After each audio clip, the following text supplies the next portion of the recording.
It's preparing. After that, you wrote Loyola, 20 octobre 2025. That's it. It's starting now. Yeah.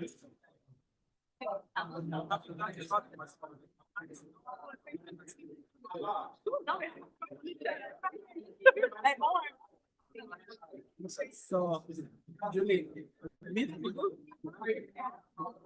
You are meeting?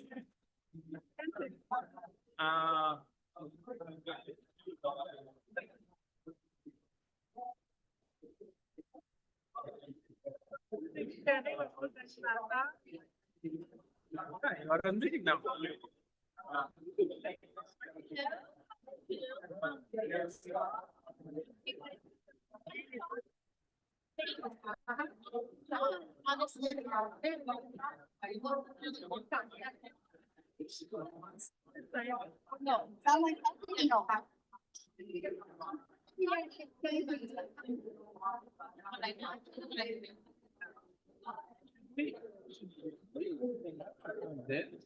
I think you can stand there and ask a question.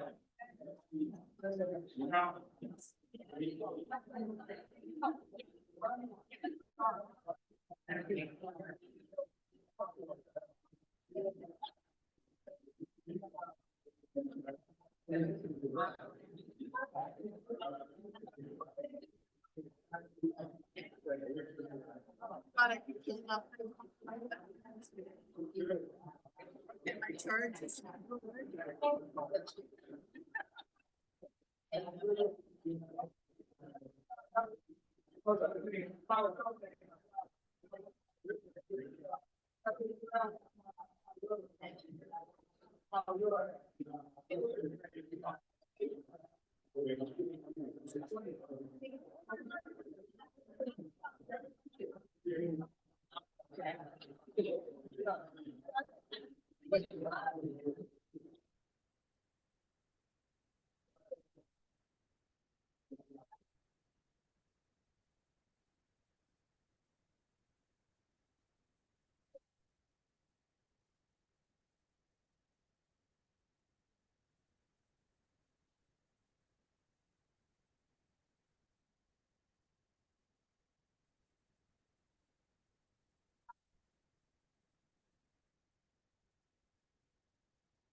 Yeah.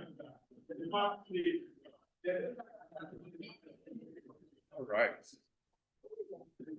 Oh.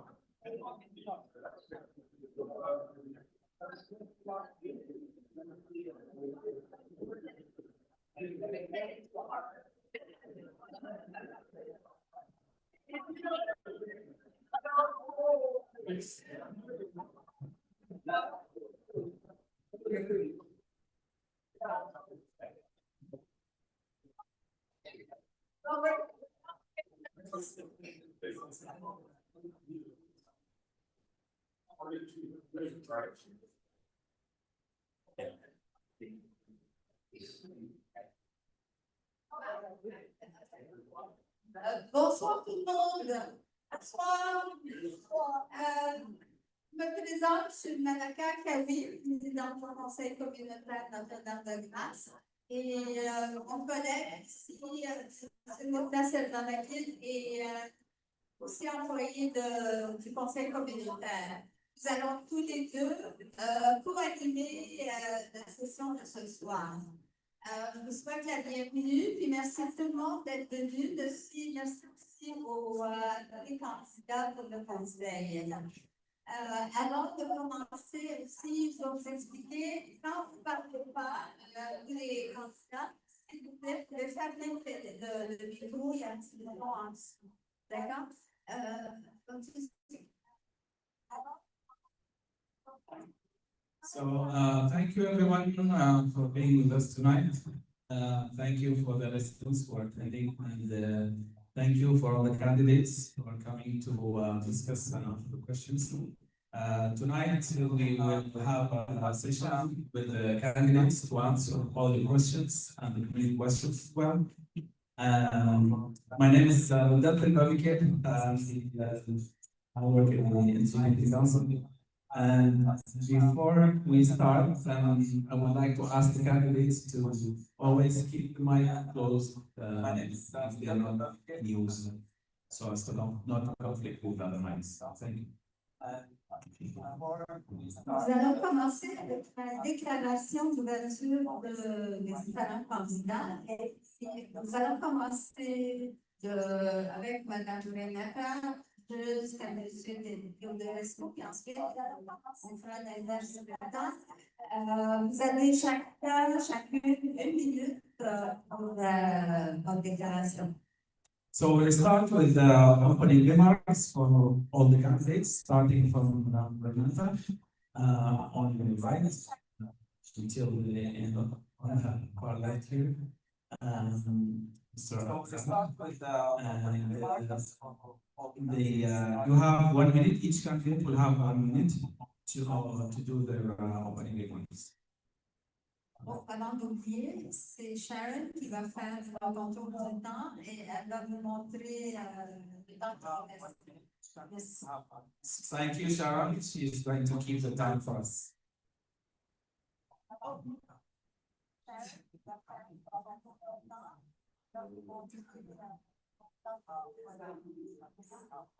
Thank you, Sharon. She's going to keep the time for us.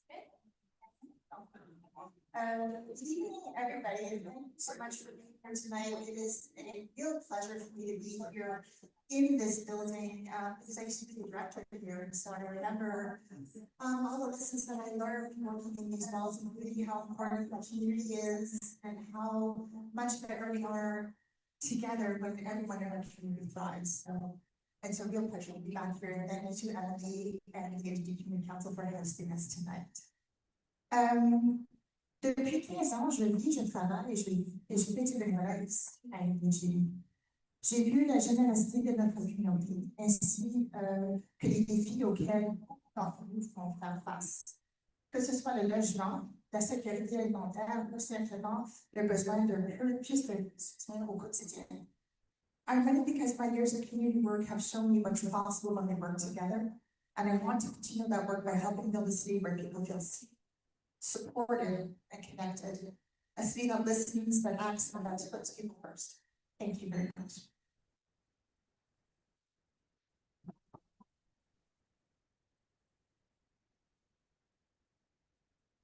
Bonjour, mon nom est Guillaume Gilles, je me présente comme candidat pour Action Montréal. Mes 4 priorités seront le logement.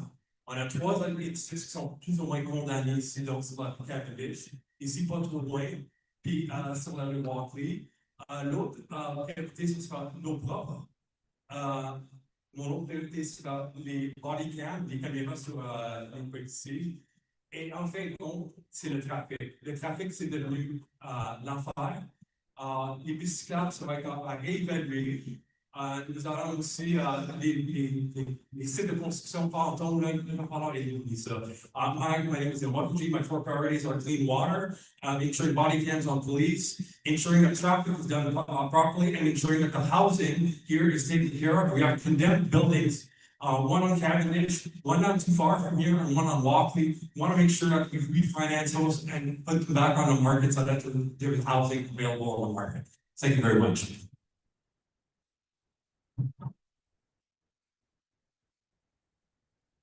Allô, bonjour à tous et tous. Mon nom c'est Svetlana Chernenko. Je suis candidat pour le conseil de ville de Loyola. Hello, everybody. My name is Svetlana Chernenko. I'm running as a candidate for city council person of Loyola. I'll go back and I'll do franglais aujourd'hui because I see a lot of faces that I know speak English, that I know within the community as well. A little bit about me is that I'm not a career politician. I've been a community leader for 27 years. I have gone in the front lines. J'étais quelqu'un dans la communauté, j'étais vraiment impliquée pour la santé mentale contre la violence conjugale aussi. So I worked a lot on mental health and against domestic violence. My top priority is housing, safety, as well as mental health services, as well as looking at the bike paths and the dangerous streets that we have because of the bike paths. This is what my focus will be on. And I will make sure to listen to every single person, every single constituent, and I'm here to answer the questions more than speaking about myself. So I'm gonna end it there because I really want to be able to hear from the people. That's what I want to know. It's more from you than you getting to know me right now. Thank you.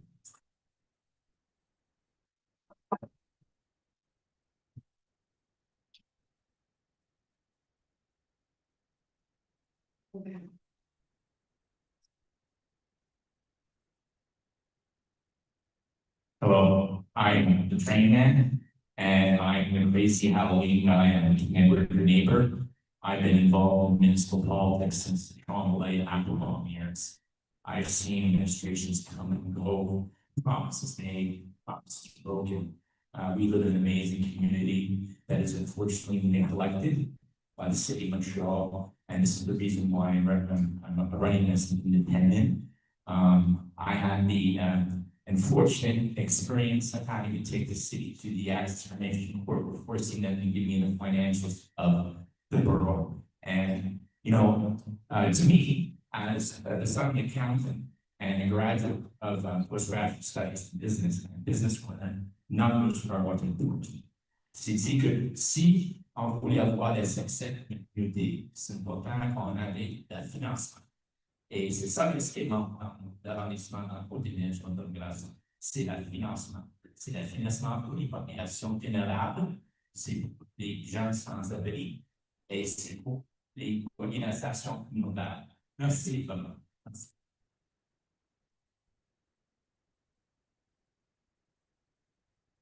Bonsoir tout le monde. Hello everyone. My name is Destiny Surias. I'm currently the city councilor of this district. C'est vraiment un plaisir pour moi d'être ici ce soir pour échanger avec vous, pour vous écouter. C'est vraiment des moments de privilégié avoir cette opportunité-là d'être avec vous durant une campagne électorale. Durant mon temps de conseillère, j'ai beaucoup misé sur l'amélioration de la qualité de vie de notre quartier. On le voit dans les parcs. On a mis à niveau le parc juste à côté ici. On a un beau chalet de jeux d'eau. C'est un secteur qui a été négligé par le passé. On peut voir d'autres mises à niveau dans les plans d'Annie. On a vraiment travaillé la sécurité routière juste au coin ici de Sherbrooke. On peut le voir que notre administration a mis beaucoup d'investissements pour vraiment s'assurer que la qualité de vie locale is taken into consideration. And I'm looking forward to continuing this work. Like my colleagues in Atlanta, I don't love talking about myself, but I did come from the community sector, so it's always wonderful to do that. Thank you.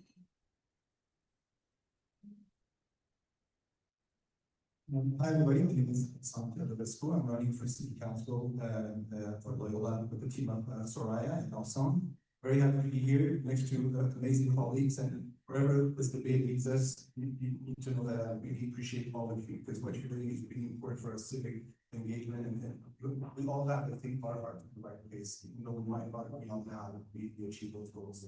So a little bit about myself, I'm not known here. I've been living for many years in MBG, was born recently in Loyola, with Broadway, with the family. I'm a dad of 2 boys who are active with all the arenas, the parks, the soccer field, the tennis, and everything around the city. I've always been an cultural entrepreneur. I work in the arts sector now. I'm very famous on all 7 fingers. Very proud of that. Very similar to what you in the community sector also have been going through, and we need to do more to help you achieve your objectives, because what you're doing is just phenomenal, and you need more support from us. So you will see our priorities: housing, safety, cleanliness, fighting homelessness, and giving more resources to our local community organizations.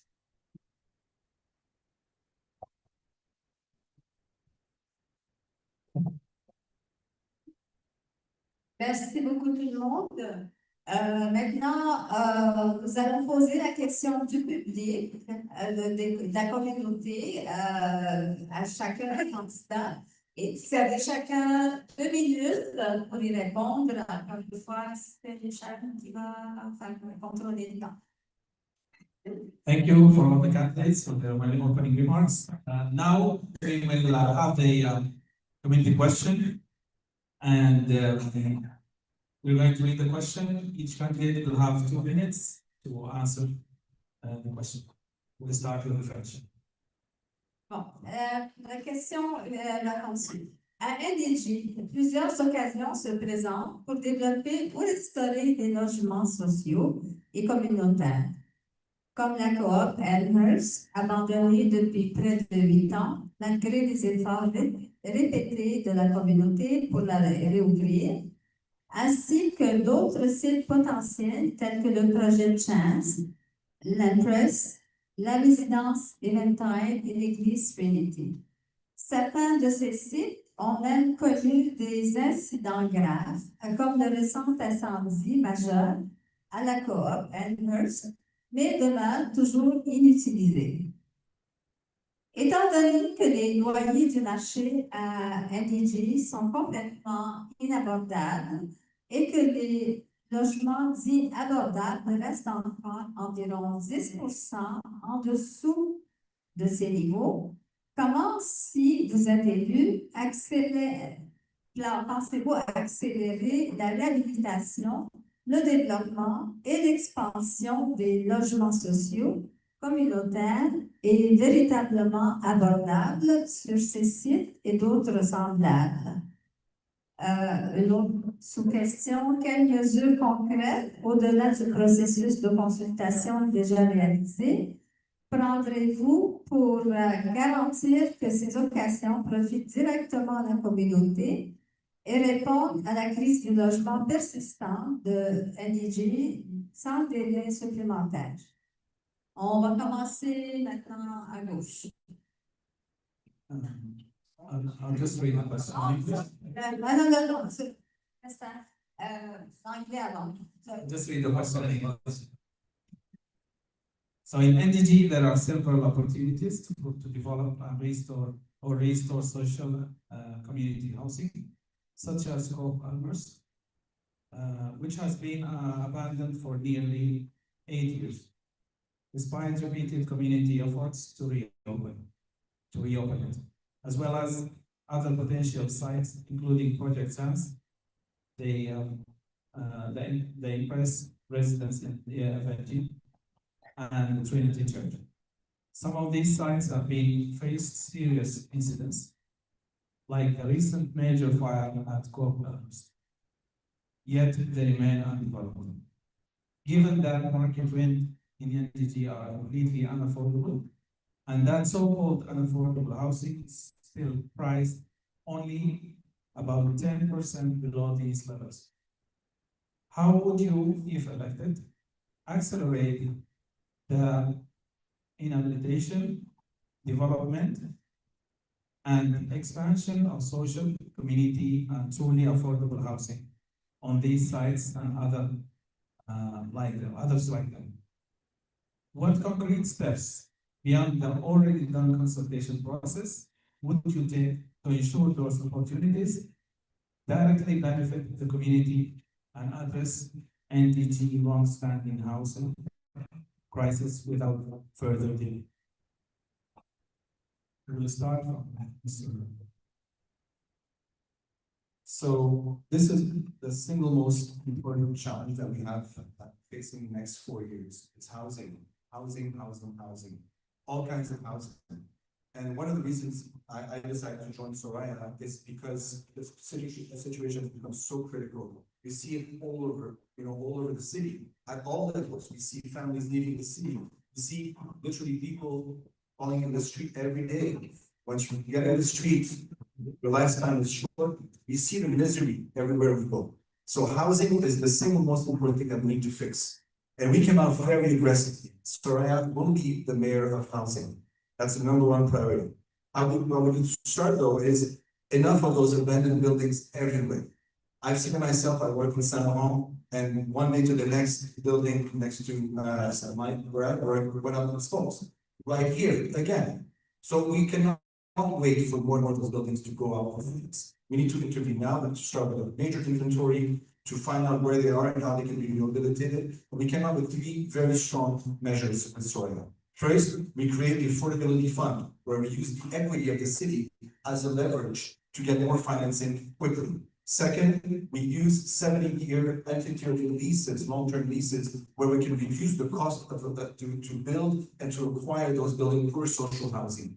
Because what costs a lot is the land itself, not so much the building. Third, we need to go quickly, cheaply, to really alleviate all the barriers to construction, permit time, permit costs, use of public land costs. We need to make it easy, affordable, and cheap to build social housing faster. And we cannot be happy with another ribbon cutting event where we announce that we're going to build 20 social housing units in 2-3 years. We need to build thousands of those units, enough so we don't have the time to call the press and be proud that we built a few dozens. So this is our fundamental difference. We need to correct the things that have not been well done for the past 8 years.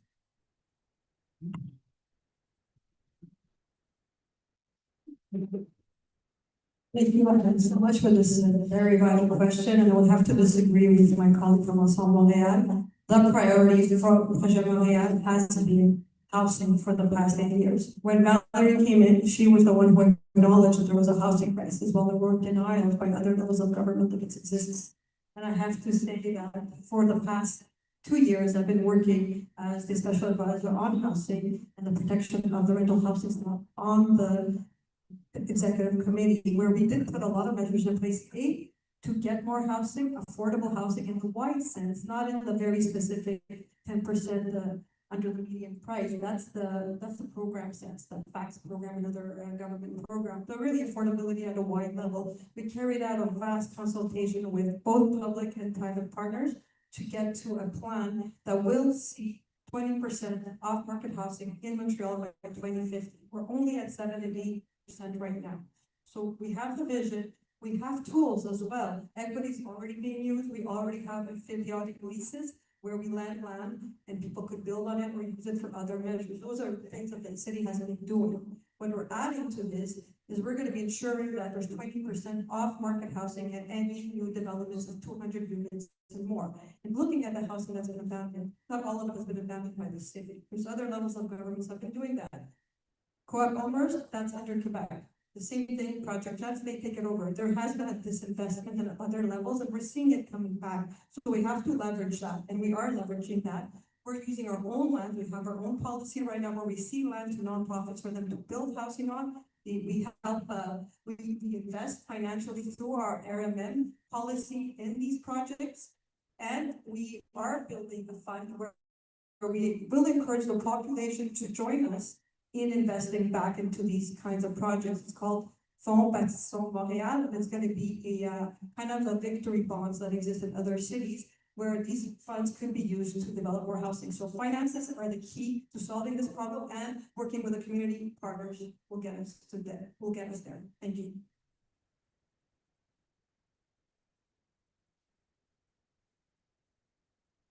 Hello.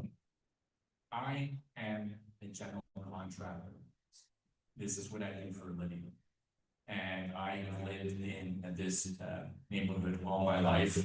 And I've had to witness the demise of the seniors, Salvation Army seniors residence right here in front of the dairy. I've witnessed the fire just across the street.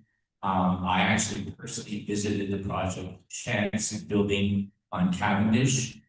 This is a building that was recently renovated. The building envelope is secure, and for reasons why I can't understand, it's abandoned. And there's even doors that were open that I discovered where squatters can come in and cause a situation where we have a fire.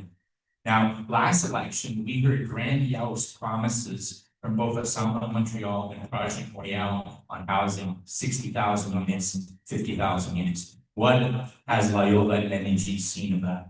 Zilch, zero. We've actually going backwards. I'm a very practical, down-to-earth man, and when I see the city, is that what happens is you get these consultants that look at the problems rather than solutions. I work with engineers and technicians, and I've always worked with a very committed local team at bringing projects to fruition and completion. Now, how does that work in terms of the borough and the administration of the borough? I think I can be that person on council that pushes projects forward, removes obstacles, calls objections, and really works on tangible solutions for our community. Now, when we listen to people at these tables, they're talking about grandiose city plans. I'm not interested in that.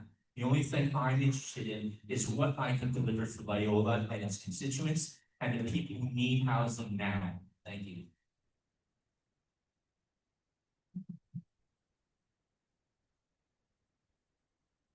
Hello, everyone. So I have a few notes because there's a lot of issues that are happening in Loyola when it comes to housing crisis. The one thing that I want to make very clear is that the building that here in the Elmhurst Co-op and Fudge Chance, these two buildings are not owned by the city central. That's number one we need to start off with, okay? We need to start off by having an open and constructive conversation with the SH2 and hold them accountable to do proper assessments of the buildings, to be able to look at the budgets that are there. They're stating that there is not enough funding that has been provided. We need to have a complete and full structural assessment of the buildings first, and then have a transparency fund, taking a look at where the funding is going, where the funding will be allocated. Just as an example, when we look at the Empress Theater, Future Montreal, we're really looking at this project because it's been there for 30 years unused. We're looking at creating it as an empowerment facility for women and children to get back in their feet, a safe haven. We are looking at all of the issues by simplifying permits and residential conversions. We're also looking at multi-generational units and secondary rental suites as well. We're looking at everything as a whole because there's many issues when it comes to the housing crisis. But the top priorities here are the Elmhurst Co-op, which is the building that recently burned down in September.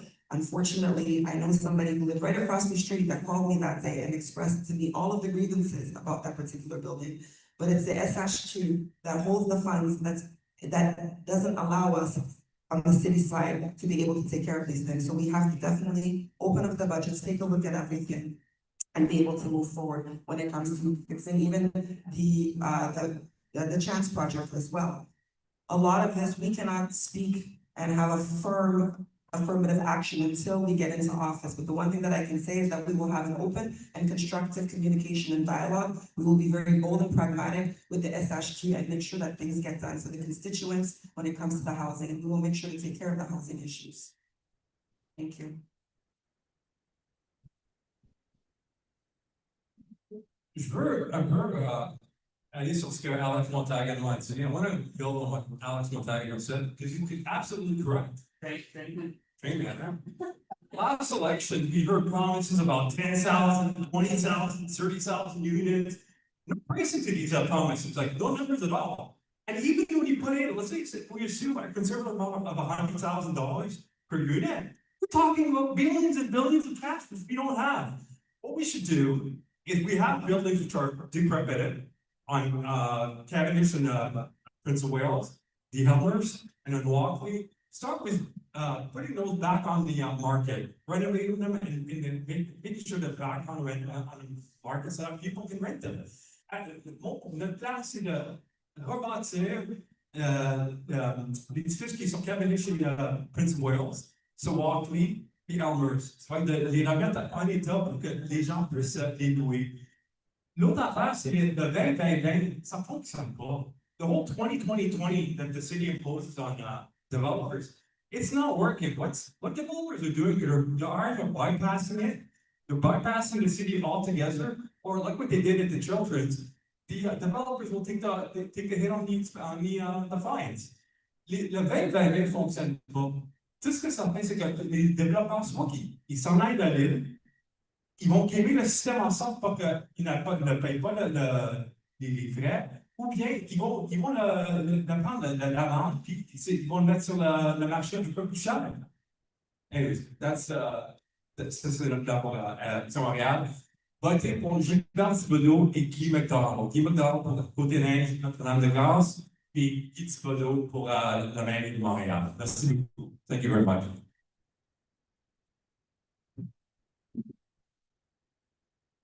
Well, thank you, everybody. I wrote exactly 2-minute speech on this subject, and I think instead I'm just going to talk to you a little bit about what I absolutely know. What I know is that I was the director here many, 2 directors ago. I was the director here, and the West Union Co-op was still sitting vacant. People in the neighborhood were still complaining about it, and nothing was being done. And then it caught on fire. And not only the people living next to that building were affected by the fact that that building caught on fire, but the entire neighborhood. Just think about what it means when you're walking by a place every single day that is boarded up, that has mold in it, that has people unfortunately squatting in it because they have nowhere else to go, and that's the neighborhood that you live in. What does that do to you? What does that do to your pride in the neighborhood? It's not enough to say, we're gonna build, and I'm gonna tell you, yes, we're gonna build, yes, we're gonna take buildings off the market, off the speculative market, and back into the hands and into the hands of the chill government, so that we can actually do rent control and make sure that we're clean and all the things. Yes, we're gonna do all of that. But it's not enough to say that. We also have to look at where people are living right now. And where they're living right now is unhealthy in many cases. I work at the depot. I see people come to me every day and say, listen, I can't take the food that you're offering me, even though I'm desperate for it, because because I have bugs in my house, because there are rats in my house, and they're eating the food before I can get to it. So yes, it's important to build new, absolutely agree. It's also important to make sure that the places that people are living in now are clean and livable spaces. So I'd also say that it's not enough to say, well, that's provincial jurisdiction, so there's not much we can do about that. That's actually not true. We have counterparts at provincial and federal level that we absolutely need to work with. We need to push them to do better, because if they don't, then none of us will thrive as a community. Thank you.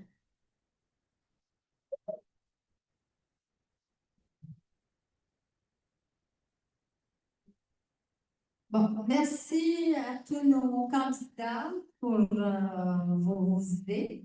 Maintenant, on arrive à la période de questions du public et il y a un groupe de jeunes qui vont passer en premier, qui vont venir vous poser des questions. On vous demandera, s'il vous plaît, de venir au micro ici.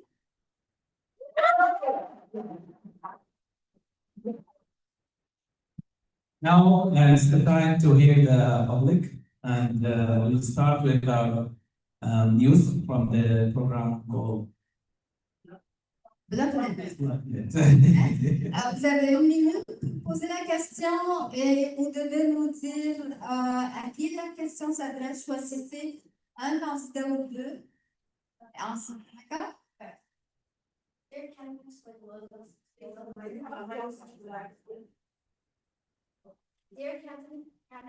for the Loyola sector, we are here today to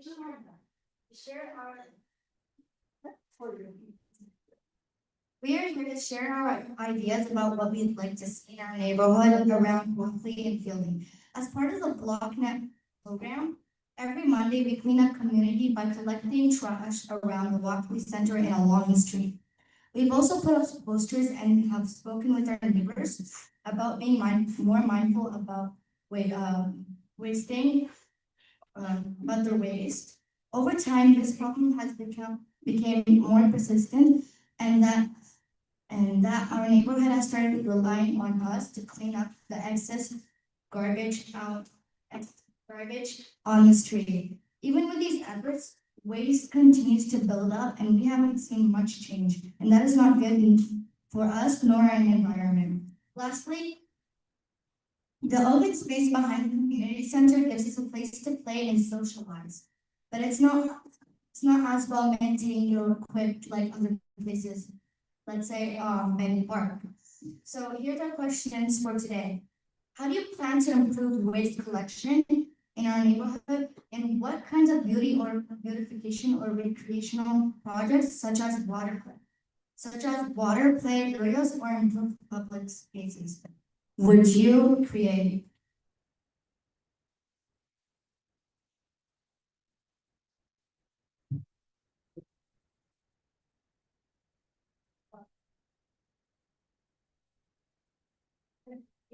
So we would like all the candidates to answer this question. Yeah. One minute each, yes, there. Yeah.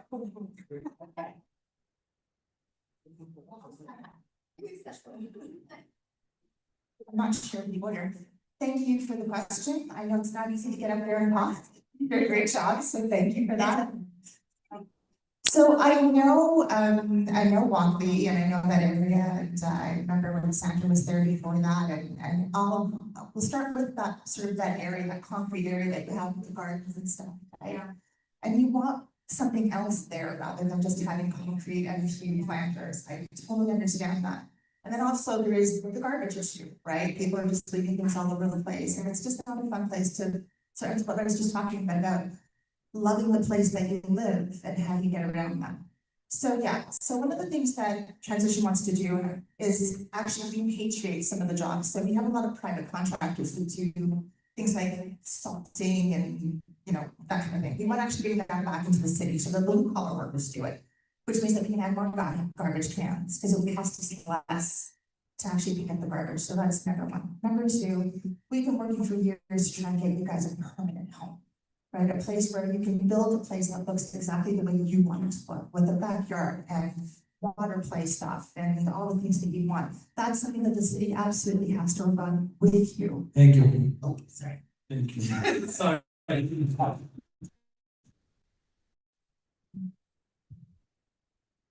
Merci pour la question. Thank you for the question. I'll keep it brief. We have city inspectors. For some reason, when it comes to like small individuals having a graffiti, they get fined. But for some reason, when it's large apartment complexes and there's garbage accumulated, there are no fines. So one of the things is we get the inspectors to actually do the work and find those that pile the garbage on the streets. Également, j'avais donné des inspecteurs, j'ai invité des inspecteurs à émettre des contraventions à ceux qui empilent les ordures. Et pour ce qui est des baffes, puis pour ce qui est des autres actifs, il faudrait les financer. On laisse tout tomber. We should finance like assets that belong to the city. We let everything fall in ruin. And by the time we have to fix it, we have to replace it, and it's more expensive to do. Thank you very much, Betsy.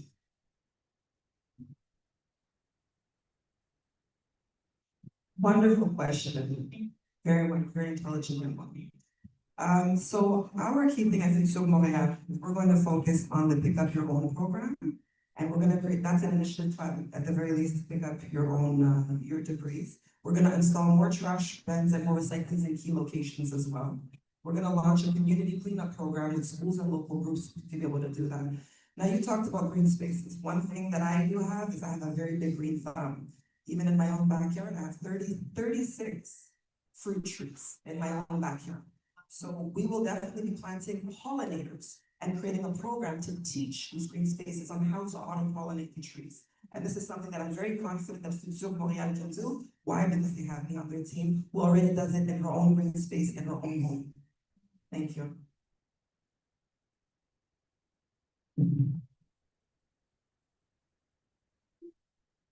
Yes, train that again. I have a very sophisticated program to deal with garbage and trash in our neighborhoods.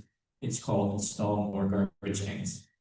I have walked around this community for years. In fact, I got my start in politics when I got so fed up of the garbage accumulating in my neighborhood, I collected it and dumped it on the front steps of City Hall. And I'm a big champion of the broken window theory. I don't know if any of you are familiar with that, but it states that if you have trash or graffiti around, it encourages negative behavior, people throw garbage, and they don't respect the environment. So I thank you for cleaning up your environment. And I'm very active in many different ways. I actually created garbage cans. Do you know that CDNG doesn't even have a public recycling program like they have in other boroughs? And this all comes down to the fact that our borough is underfinanced. We're not receiving the funds that we need in order to support our needs as a community properly. Not only when it comes to trash removal and keeping our public spaces clean, but making investments in infrastructure like we discussed. Yes, thank you. Excellent question, by the way. Loved it. That was a very good question. Thank you for asking it. It does take a little bit of, guts to come up here and ask that question. So as you know already, we've been working with your sector and the Walkley sector to sensitize the people living on the streets. For sure, citizen engagement is important when we're talking about cleanliness. Equipping people to know how to recycle, where to put everything. That's one thing for sure. We've also increased inspections in the area. Recently, we've given more fines and stuff like that. We still know there's a lot of work to do. And one of the proposals that we have for the upcoming mandate is we want to use, as a pilot, we want to create underground bins for your specific sector. It's not something that we have at the borough right now. We also want to see it in Darlington, in densely populated areas where there's a lot of people. Secondly, how to beautify the space. I'm really keen on the greening that space idea. We have programs as well that finance that. So I do think that greening that space and looking into exactly what you want to do with that space will help us moving forward, like the basketball net that we put on your court when you ask for it. So it's important that you're here, and I'm grateful to be able to answer your question. Thank you.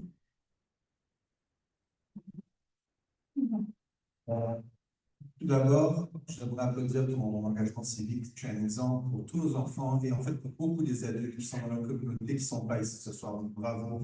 Je pense que la relève est assurée. Je pense qu'il y aura un grand avenir. I have one more thing to say.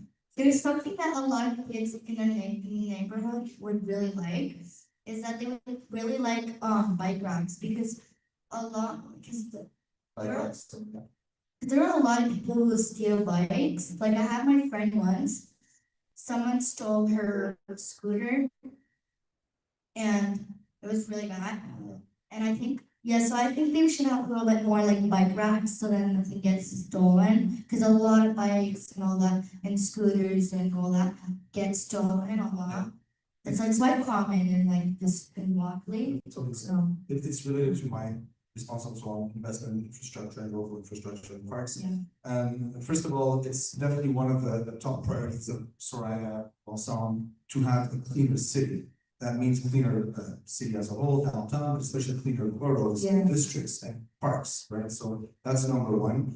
The reason why we've seen the degradation over the past 8 years is because a lot of money has been, siphoned off the boroughs to city central. About $100 million in maintenance of those infrastructure, and Soraya has committed to bringing this money back locally to our districts to solve this type of issue that should not be yours to fix. Right? We cannot wait for our kids to solve this for us.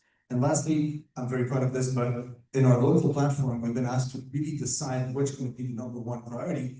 And of course, because I have kids that I wanted to grow in a safe and fun environment, investment in our parks and infrastructure and water paths and stuff like that, and sports infrastructure is number one on my priority list for the district. So thank you so you much. got my vote. There you go.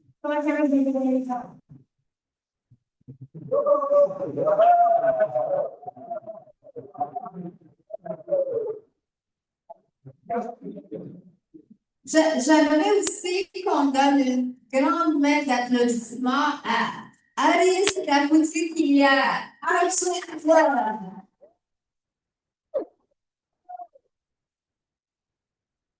Big thank you to Aris for this. He's leading that program, which is the program of okay.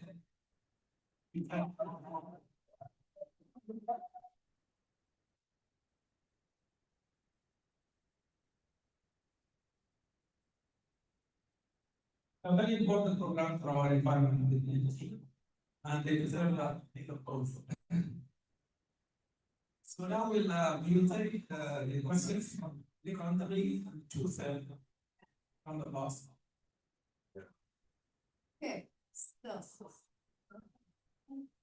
to start, okay.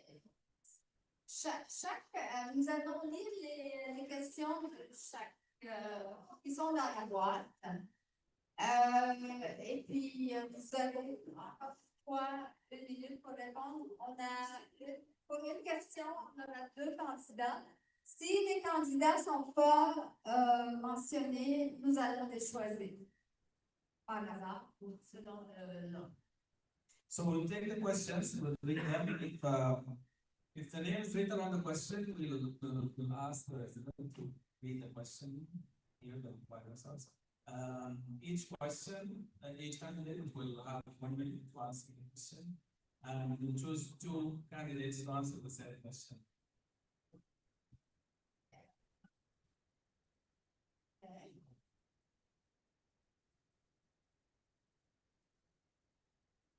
Nathalie Sainte-Marie, voulez-vous poser votre question au micro, s'il vous plaît?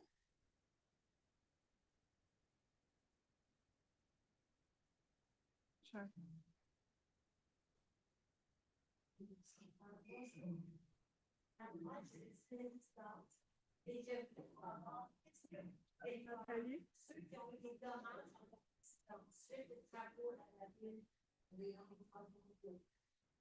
Moi, j'aurais des enfants sans mettre des parts ça, mais je ne vois pas comme quoi vous pouvez aider les résidents au chômage.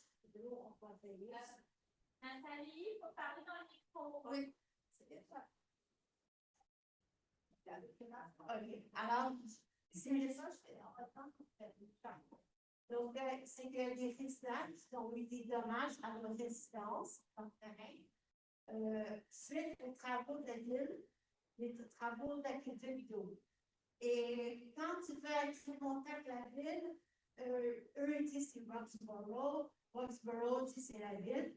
Donc, c'est les résidents qui payent tous les dommages faits. Et aussi, la rue elle est mal refaite par la ville de Montréal. Et les trottoirs, ils ont fait juste un côté de la rue. Ils n'ont pas fait les trottoirs de l'autre côté de la rue parce que Roxborough a dit la ville de Montréal n'a pas donné l'argent pour faire tous les trottoirs de l'autre côté. Donc, ce soir, il y avait plein d'eau. Toute la rue est inondée. Il y avait plein de résidents qui, après le 3-1, il y avait des résidents ce soir, incluant mon mari, qui ramassent l'eau avec des pelles, des râteaux, puis toutes sortes de choses. Mais c'est pas supposé être des résidents, c'est la ville. La ville, aujourd'hui, est découpée des branches d'arbres. Vous avez dit, ça faisait très longtemps qu'on demandait à la République de couper les branches, parce que pour rentrer chez nous, il fallait pas rentrer comme ça. Parce qu'il y a des branches d'arbres de la ville. Et l'arbre est infesté, mais aujourd'hui, la ville a coupé les branches, ça fait 2 mois qu'on attend. Ils ont mis les branches dans la rue. Ensuite, la ville a mis les feuilles dans la rue. Et en plus, il y a eu la pluie, donc toute l'eau c'est empli. Donc, c'est pas normal que la rue soit inondée d'eau comme ça. Et l'eau, ce soir, était par-dessus les trottoirs. Et l'eau rentre dans les stationnements des gens. Excusez-moi, Nathalie, il faut que je fasse la traduction. On va prendre une étape à la fois. Donc, la première question, c'est par rapport aux réparations que la ville a fait à ce moment. Okay, the borough has done construction for the aqueduct on the street, and apparently the repairs were not properly done. So she would like to know what needs to be done, what they propose. Okay, there were also damages to the residents or residents, right? Okay, and also there's a lack of proper maintenance, even when they cut trees and leave the branches and the leaves on the sidewalk. Okay, the sidewalk is still. D'accord. À qui voulez-vous poser la question? Monsieur Trainman peut répondre. La deuxième, avez-vous un deuxième choix? Les autres choix, Vous voyez les autres là-dessus. Pointez-les, je vous dis. Madame Svetlana. Okay, great. Donc, Trainman, you can answer the question.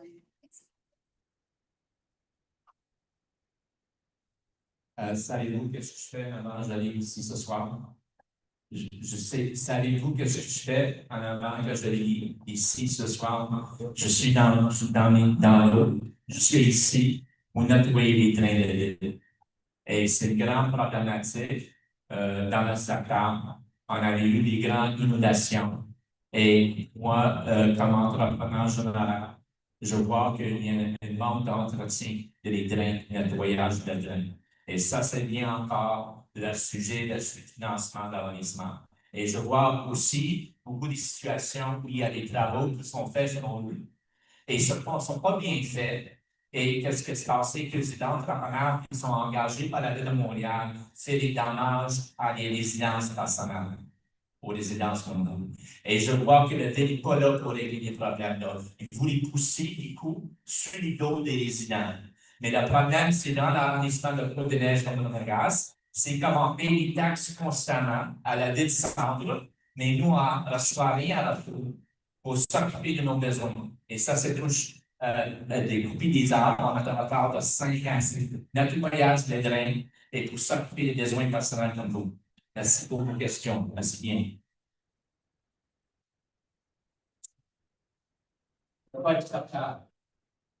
Merci pour votre question. Thank you for your question. Ça sert un peu en clair entre les deux. Premièrement, pour l'eau, for the water, c'est une infrastructure problem. Ça, c'est un problème d'infrastructure. Moi, j'ai travaillé en Afrique. I worked in Africa when it came to infrastructure issues, when there was water that was flooding and coming up for 4 years in Nigeria and in Ghana. So when you can learn how to fix the water systems in Africa, you know exactly how to fix the infrastructure and the problems here. And that is a key issue that I'm seeing with flooding. Quand on travaille en Afrique, puis on sait les institutions là-bas, parce que l'eau est toujours à potable là-bas, you're able to properly see how to fix the problems and the issues. So what I see is that we have to look at the infrastructure, we have to look at the plans of the city and be able to see where are the issues. Building that aqueduct, there's obviously a lot of problems that were not solved, that need to be solved. I can assure you that working in Africa and doing these issues when it came to water infiltration and infrastructure, that I'd be the perfect person to be able to lead this project and handle this as I have 4 years experience in this type of a matter. As far as the lack of accountability and responsibility qu'on les a, c'est sûr qu'on doit regarder ça et on doit changer ça. Ça, c'est clair et sûr. Thank you.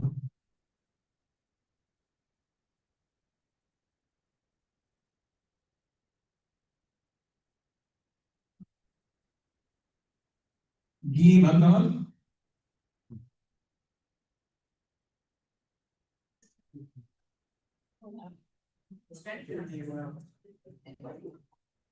C'est laquelle des deux? J'ai deux questions.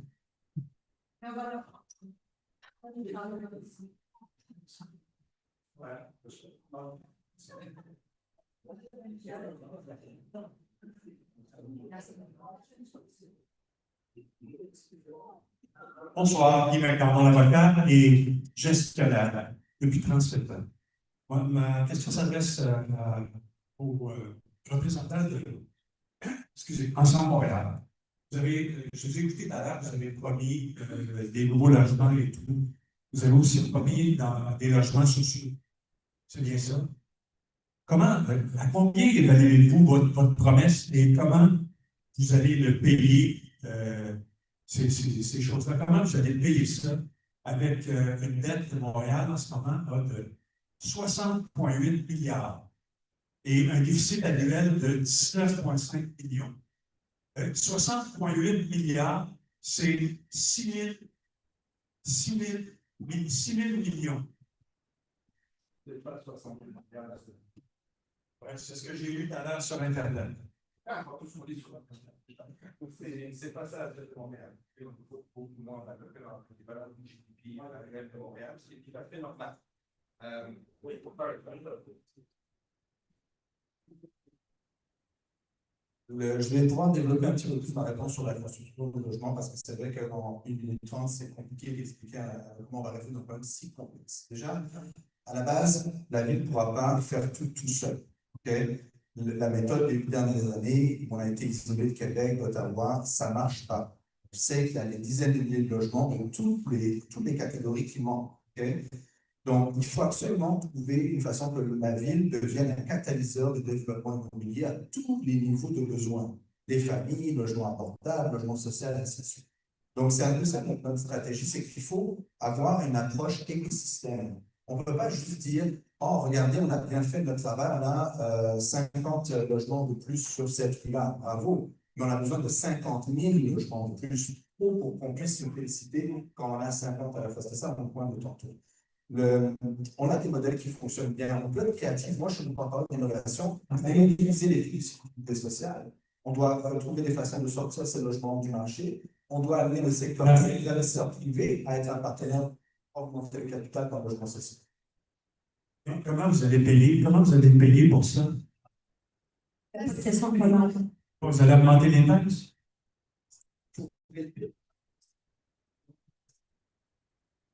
Excusez-moi, on ne peut pas avoir un échange de convaincre ici.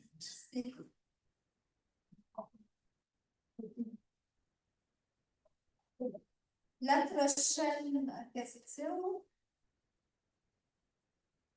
Stéphane Hannes? En français?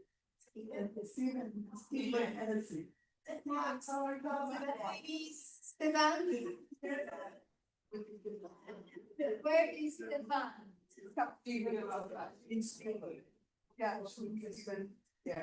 Stephen Nancy.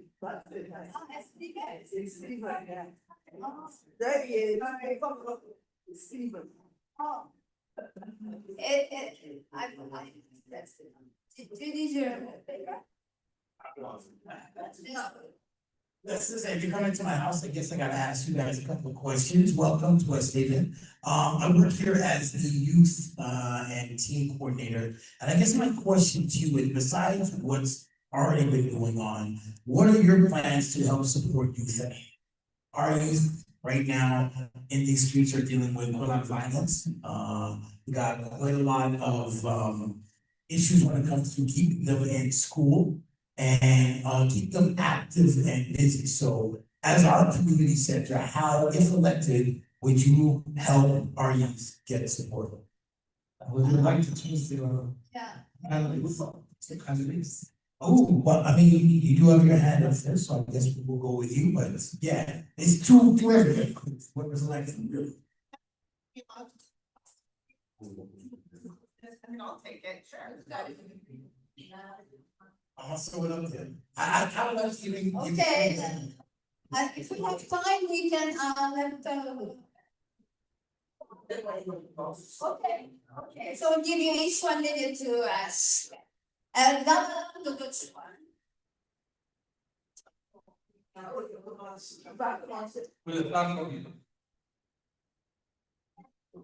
Hello. Très bien. Merci pour la question, Steven. On a travaillé comme longtemps ensemble pour qu'on se connaisse bien. En fait, pour nous, c'est important. On a déjà réinvesti dans la communauté à travers l'infrastructure sportive. C'est sûr qu'on va investir dans des espaces où les jeunes peuvent aller s'assurer qu'ils ont des endroits où aller, pas seulement à un moment genre à 3-5, mais comme même à la soirée et tout ça, des lieux accessibles pour tous. There was a whole report on that we worked on with different like community sectors here in NG. So we want to continue that kind of programming and supporting the community groups and doing them. So the indexation also of the community groups, 3% every year will continue.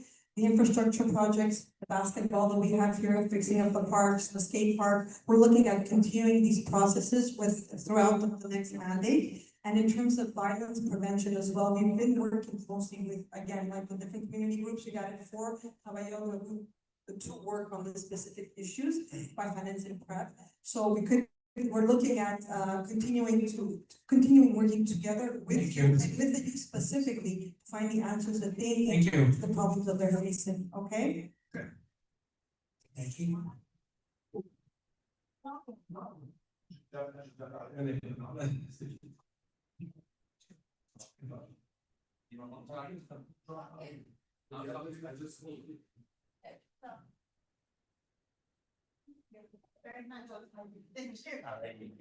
Yes, so I have an idea as a general contractor, I think there's lots of opportunities for youth in trades.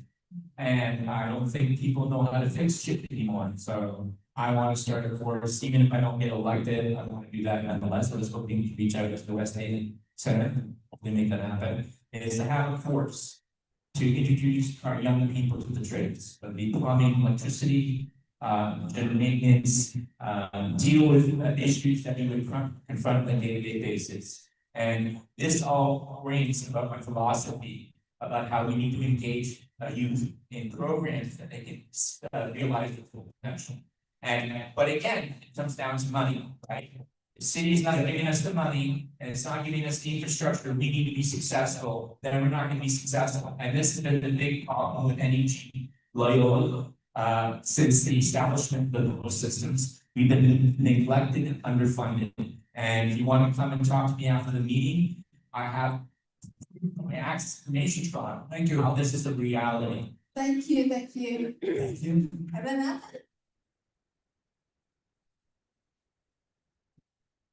Hi, Steve, how are you? Long time no see.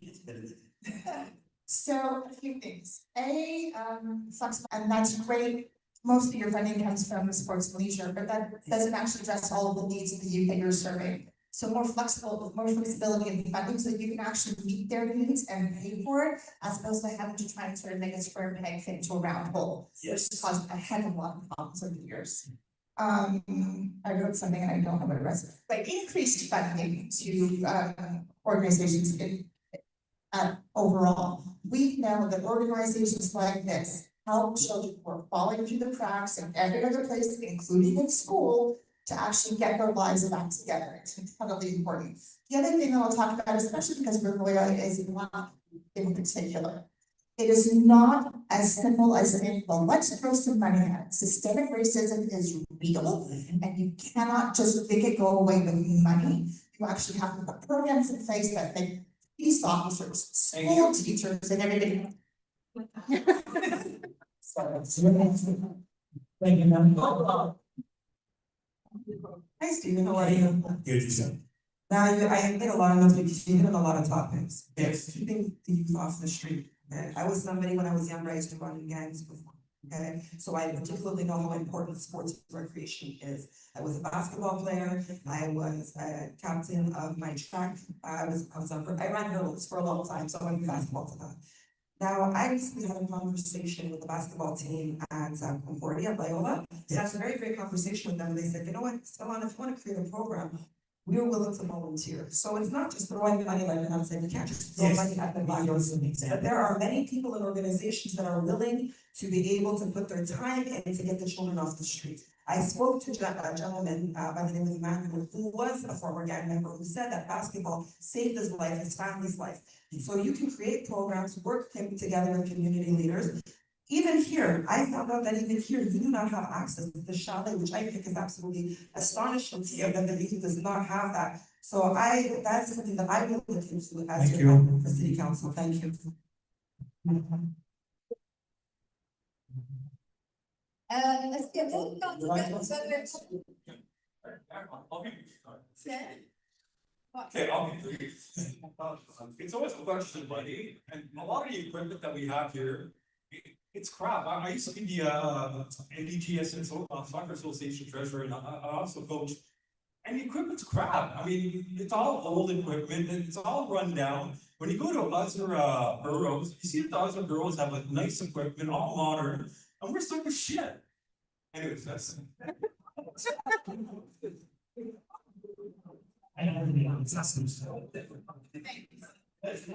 Thank you guys for the question. I see it. I'll also answer since I'm not going to answer it, and I thought it's be fair. Time to speculate on stuff. My answer as well. Look, for me, this is still my top priority for the district of Loyola. Again, I'm the father of two boys. They will grow up facing the same challenge that we all face here. The thing is, you know, I think we need to invest. They need to see that we invest in trust, right? And we need to do more than money. Well, I'm going to get more money for all of our investment, that's for sure. So we need to put in place programs where they can actually, ils peuvent s'actualiser, ils peuvent devenir des leaders pour la communauté, des role models. C'est là que le sport est très important. C'est une genre de simulation à la vie, le sport. Et moi aussi, j'ai fait plein de études dans le sport et j'ai compris comment apprendre à aider les autres, faire partie d'une équipe, travailler dans quelque chose qui est plus grand que nous. Et je pense qu'on a besoin de prendre ces leçons-là du sport, de tous les sports possibles et d'engagement. Regardez la jeune qui était là tantôt. Ça, c'est des modèles qu'on doit promouvoir, mettre de l'avant et soutenir avec plus d'argent et plus d'encadrement. C'est ça qu'on va faire du quartier. Thank you. Thank you. Prochaine question. Puisque nous n'avons pas beaucoup de questions, on va peut-être donner l'occasion aux candidats de répondre. Elisabeth Fond.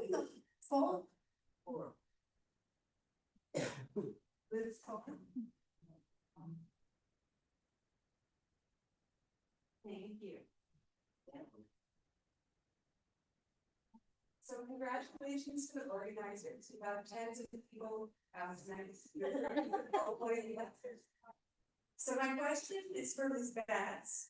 It is my understanding that when you were responsible for the Coconut Black Community Association funding application, you missed the deadline, to my understanding, more than once, and that cost well over $2 million. So what happened?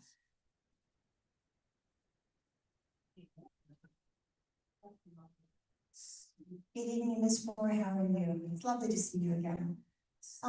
Yes, that's right. I was the executive director of the Coconut Community Association for 9 months. During that time, I worked in an incredibly toxic environment where lies were told about me, one of which you clearly have fallen for. I did not miss the deadlines. The board refused to sign what I sent them several times because they chose not to do their job. If you choose to do something else, that's fine, but you could have come to me a long time ago and asked me this question. Instead, you have chosen to come here and try and ambush me, to be very clear. This question is because Ms. Ford is not like the political choice that I made to run for this particular party.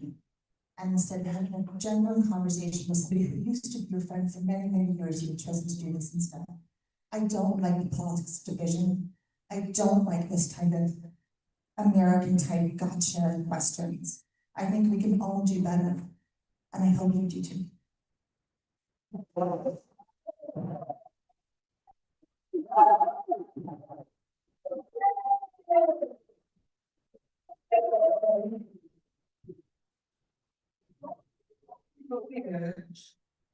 Something happened because you were in a talk. I'm sorry. Thank you.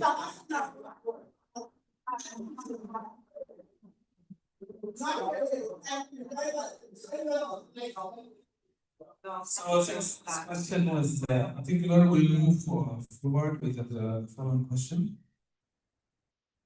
Ray Taylor.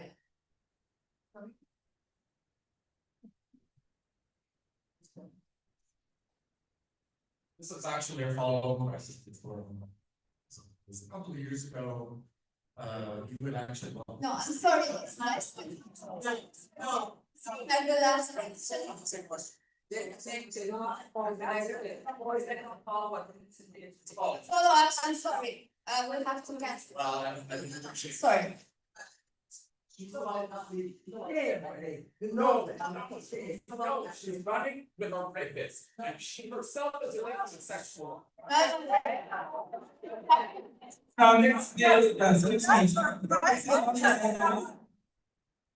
Then vote for someone else. This is not a subject. Yes. Yes, exactly.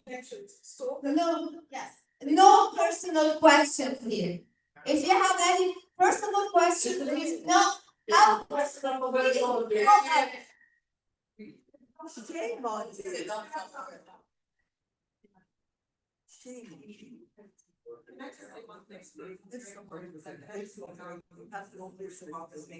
Okay, excuse me, to the two that have a question, I'm an advocate, so I'm sorry, this is bothering my soul. I'm not a politician, I'm a community leader. I understand that there's grievances and there's issues, but there's a proper and respectful way to do it as human beings. When you come here, you can ask questions in the community. If you have a grievance, express your grievance, but in a respectful and kind way. I understand the anger when it comes to certain things. I get it, I understand it. If you actually took the time to research me and know me, you know a lot about who I am as a person as well. But one thing that I do not tolerate is this type of behavior and coming and attacking another Black woman here. I will not stand for that. You can roll your eyes or you can leave, but this is not about that.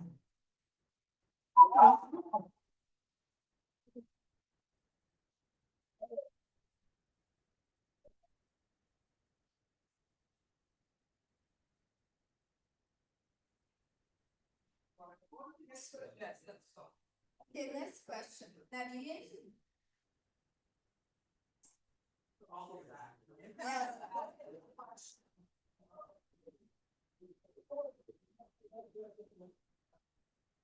have an example where you show these. Yes. You know, we come here today to just listen to the platforms, to hear what they represent, because you, the people, right, have a right to an amazing place with governments that care for you. And this is what we're here for. We're not here to talk about back in the day. That's right. Right, and hearsay and broken telephone. We're here for the subject at hand. And I want us to all be adults. Even the youth came up here and had the forum. Okay, so, fine, good evening. So, je suis Nadine, directrice de femmes, qui soutenait les femmes de different nouveaux âges, nouveaux origines, so all ages, all origins. And what is your opinion and importance that you put on le droit des femmes, le besoin des femmes, l'accès des ressources, le logement, l'éducation alimentaire, all of those resources, security, violence, and what would you do to help amazing community relations, not only in the district, but again, across Montreal? Merci. So what is the importance for women's rights, the needs of women? What would you do in terms of the different complexities that they face and challenges that they face? And also, how would you support the amazing community organizations that are in your district and your party's district? Oui, on va donner la parole à tous les candidats pour répondre. Give the judge no time to talk. Thank you very much, Nadine. I'm also very happy to speak. Here's a picture of her too, so you can get that. Right, yes. So a few things. I don't know if everybody knows that Women on the Rise is the only women center in NUT, which is incredibly important because we know that when women thrive, a community thrives. So I would start by absolutely more funding to your organization. Not only that, but as a women's center, you have to understand the work that they do. It's not just if women go in and hang out and be women. It's really about educating women about pregnancy, care for the children afterwards, of course, part of depression. They also have a food bank, and they also have a clothing bank. They do all of this to support women as they move through their life from one period to another. It's incredible work. They need more funding. Also, we need more safety and security for women in the city, which means better lighting, which means safer streets, which means better lighting and safer streets. And I'm a big fan of more community policing, which means police officers that actually go to community organizations and work with them as opposed to arresting people. Thank you.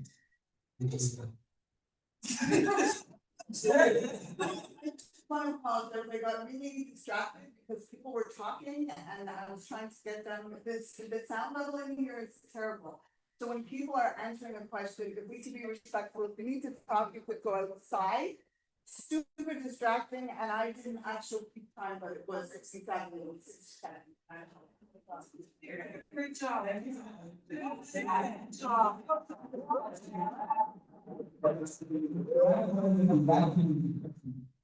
All right, you're all not gonna like the answer I'm gonna give. I think the city should be limited to ensuring security, ensuring that women who file complaints are taken seriously. When it comes to health issues, that's at the provincial level. There's organization called Enfant Famille, which is related to the CLSC. They do some awesome work. I participated as a father when I had a young child. So the city should be limited to giving space and ensuring security. The rest, when it comes to health delivery services, that's a provincial jurisdiction that should handle that. We have enough issues in terms of our finances here that we should not be taking on responsibilities that go beyond what the city of Montreal does, other than security. Thank you very much. I was, everybody standing, I'm gonna stand a little bit too. As a woman who's a domestic abuse survivor, okay, women's organizations like yours were important. Why? It was a place to go, getting food, program for my children. Your organization, kudos to you and your organization for everything that you do. That's number one, okay? Let's give her a little applause for that, because that's a what I would do is I would create programs where women like myself who have gone through sensitive issues would volunteer and get involved. As I do, I volunteer with many a number of organizations such as yours to be able to create more activations and more programs. As far as security, I do agree, we do need to enforce more security by communicating with police officers, preferably female police officers, because when women have gone through certain situations and issues, they would rather have a female detective or female police officer to be able to create proper security. But I would more look at the programs in order to create activations with women such as myself that would come and see how can we volunteer, create workshops and other programs in order to help sustain what you're doing, and also have fundraisers that also can bring in more funding. So we're not just looking at allocating money from the city, but private events.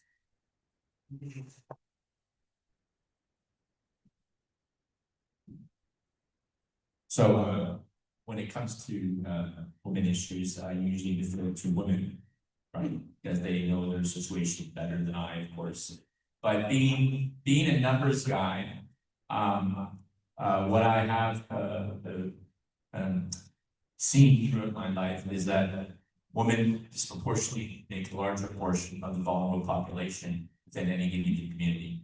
And this goes back to questions of housing, the care of children, right? And other needs related to their own health that are, not something that men have to deal with on a day-to-day basis. Now, what I found in my odyssey with the city of Montreal was that the way the city of Montreal is calculating where monies go to different environments, to different communities, for vulnerable populations, that data is 20 years old. That's not being put up with the realities of today. So what is my role? I'm a conduit to get the financing and resources in order to support those women's groups and their needs. For example, a conduit to fix the housing. Thank you.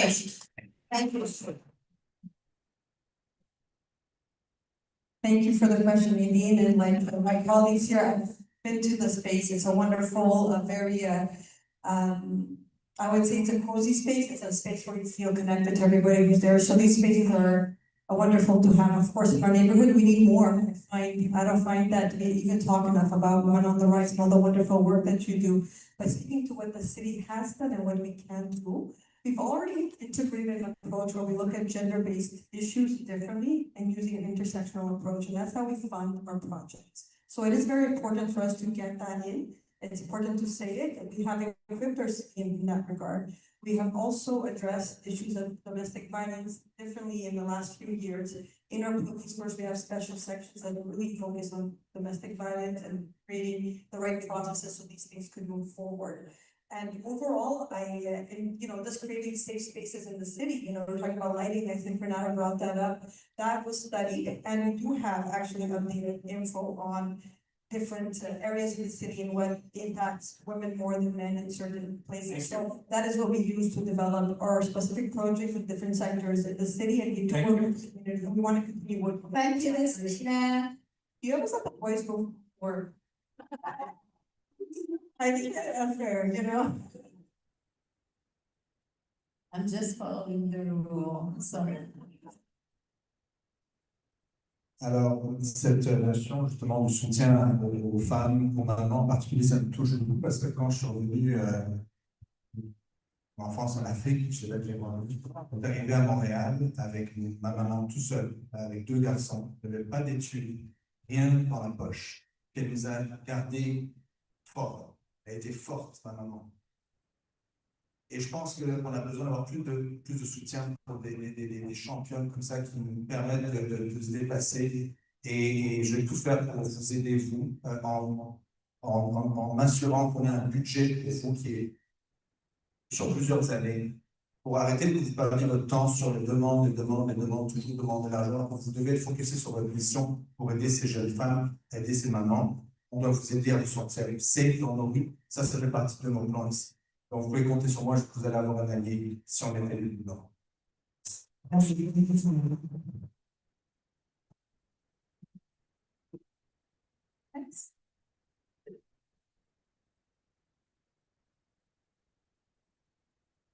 Warren?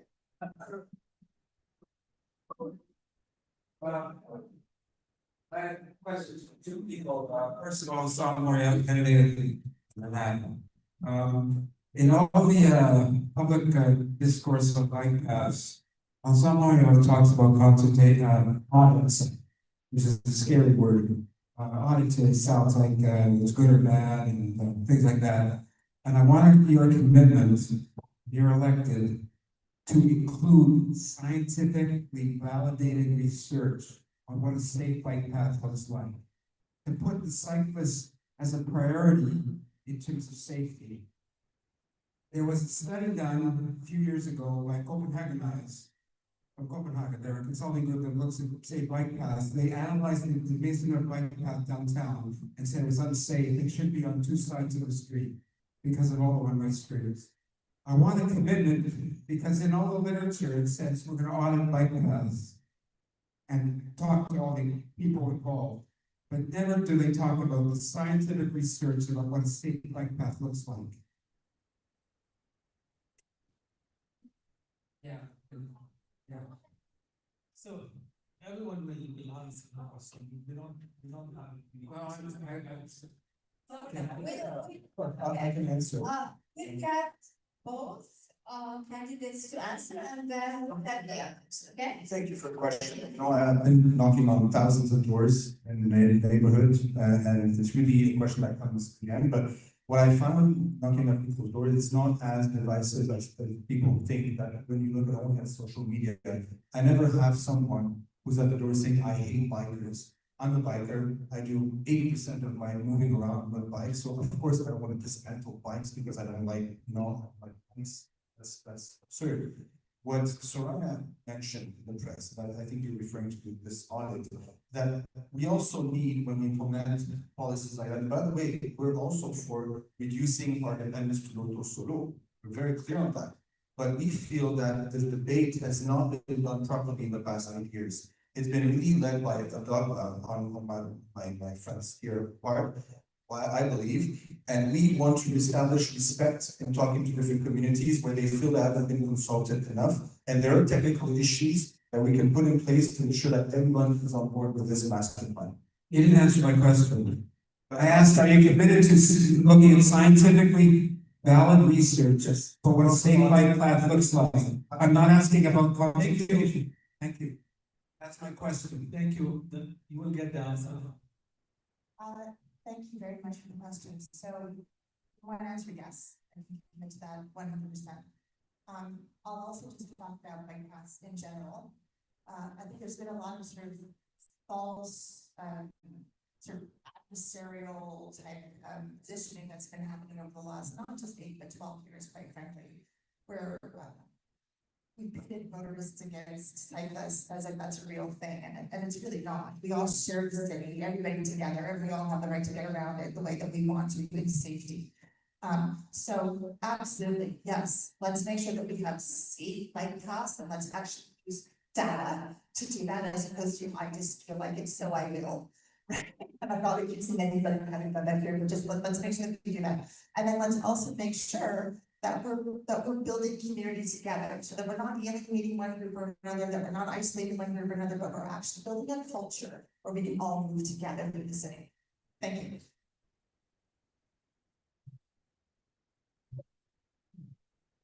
Accent Montreal is not the only party that's proposing a reevaluation of every single bike pass.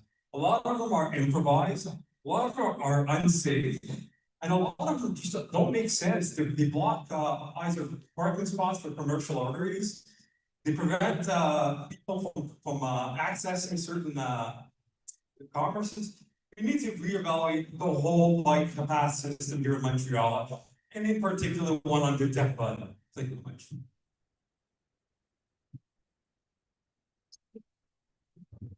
I'm gonna answer the question because it came with scientific data. So at Future Montréal, we are looking at scientific data. We're working with the company who's been working with us on our applications that study scientific data and using artificial intelligence to take a look at everything within the city. So at Future Montréal, we are doing this. We are looking at a new way of evolving and taking a look at the situations when it comes to the bike paths. Because we believe at Future Montréal that we should have a proper ecosystem with safe bike paths, safe pedestrian walkways, and safe people being able to drive as well. So I just want to let you know that at Future Montréal, we are already doing this currently.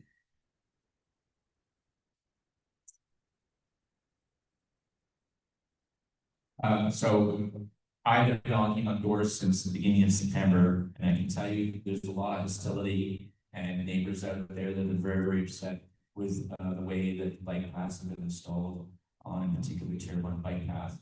And it's fortunate, but Assemblée Montreal has decided to use this as a wedge issue. It's a polarizing issue. And then on the other end of the equation is that I feel that there is a real poor job done of engaging Loyola, the residents, in a real process in terms of what the bike path was going to be and having their chance to listen. And what I can tell you is that as a resident of Loyola, living there for 15 years now, and all my life, if I was the counselor and I was in the process of implementing bike paths as a tier 1 bike path, I'd be knocking all the doors, trying to engage the residents and building consensus rather than division. Thank you.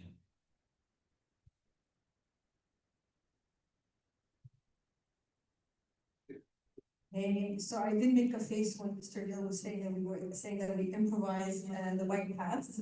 It's really not an improvised process. The Plan Vélo was, adopted by all of the councils back in 2019, and every bike path we put in place is imagined and worked on by people who have the expertise to do it. So I definitely believe in data, but I do also believe that we do need to have to work with our community in order to build all kinds of infrastructures that we did our surveys for the local mobility plan. We had workshops in the community center right here to work on a local mobility plan.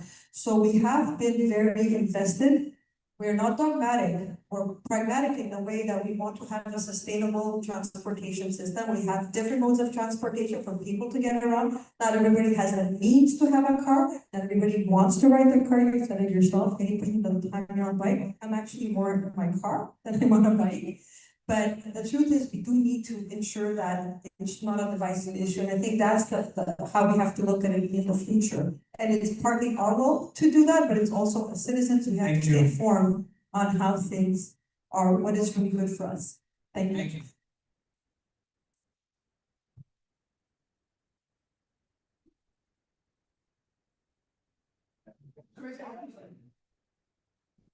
So the next question is Nora Kelly.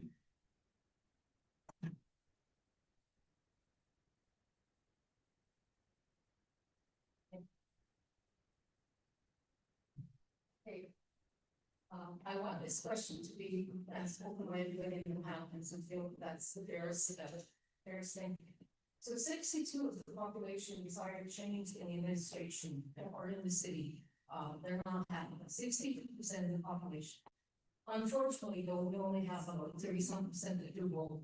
So I'm gonna have a two-tier question.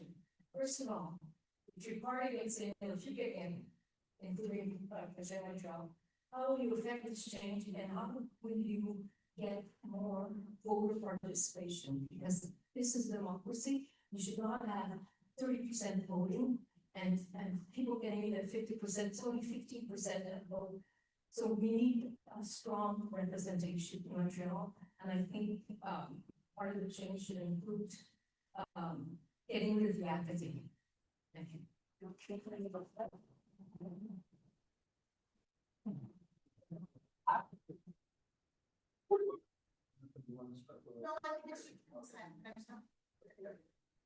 Thank you, Nora. I think it's a very important question, actually. It's true that our biggest opponent actually is not each other, but it's really this big block of people who are not interested in voting and changing, and then they keep complaining, and we realize they haven't gone to vote, right? So that's why I think all of us are doing so much on the ground, leaving our families behind for a few months to actually talk to everyone, right? And you shouldn't consider yourselves here, part of the group, it's all the people who are not here today, right? It's like, in this writing, it's 22,000 people who are not here today, right? I think if I'm a spokesperson on the mission, I would love to evaluate how we do direct democracy, how we do local democracy. I've been to the city council, and I think it's a bad theater, but nobody's even aware of what's happening there, and decisions are made for them. And we need to do better than this. So I will look at how we can make with technology a better permanent contact with all of you after the campaign, because the campaign cannot be the only place where we're considering that this relationship is moving forward. That's my estimate.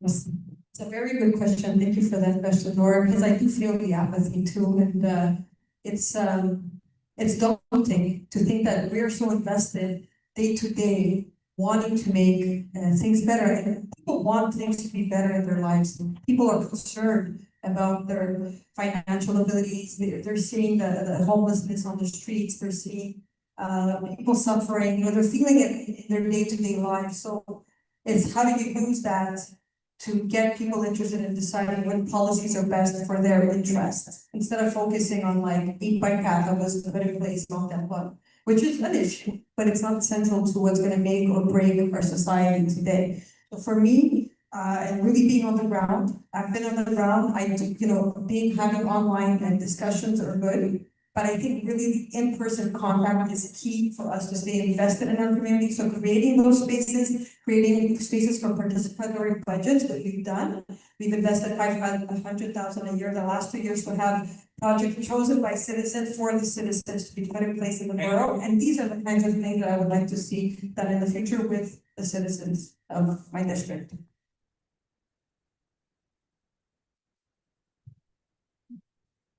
Yeah, so that's an excellent question, and I've run the numbers and it's pretty bad. When we say 30% participation rate, it's really 30% of registered voters. So when you're looking at candidates, councillors winning in their seats, some of them are winning with only like 5 or 6% of the popular vote, that's it. And I always hear during election campaigns about, excuse me, is something wrong? No, I don't. Yeah, okay. My time's being adjusted here. That's right. Let me talk. That's great. Thank you for that. So, I always hear during election campaigns, always hear about the candidates, the councillors. I've been following municipal politics for more than 20 years. And what happens is that there's always these grandiose gestures. Yes, we have to engage the population, the democratic process. We need some more people to be voting. But what happens is the day after the election, we haven't hear nothing. When have you ever heard the city of Montreal engage in a serious program to get people to go and start voting in the polls? You've never heard of it. So I actually have a democracy program. If you go to my Facebook page, it's there. It's very key and targeted ideas and ways to get people back involved in democracy. Because as a student of political science, I have a BA in politics, whether you believe it or not. One of the things I learned was that democracy was earned. We worked for that. It wasn't something that was given to us.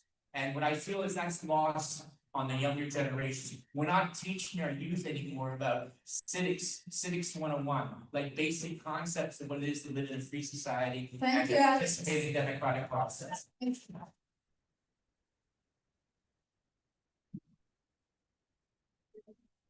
Okay, how to engage people? 30% of people are voting or registered voters. So for myself, I'm somebody who's always been boots on ground.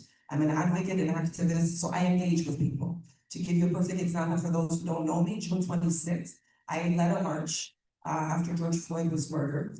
It was the second historical march in Montreal where I was able to engage and bring 100,000 people to the city central in order to gather people, communicate with them, and talk to them. I have over 2 decades of experience in bringing people together in order to be able to communicate with the community and speak to the community. So this is, for me, I find it's easy because I can work at a desk, but I work better one-on-one contact. And let's be honest, 20 years of mismanagement creates distrust in the community. People no longer have trust or faith in the people who are there to guide them.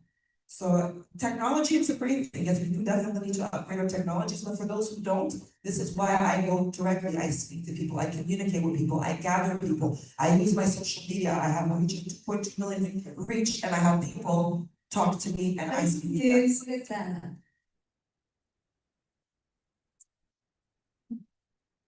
I like that question because particularly I've not really voted. I've only voted in one municipal election in my lifetime. I'm really like, that question is targeted towards people like me.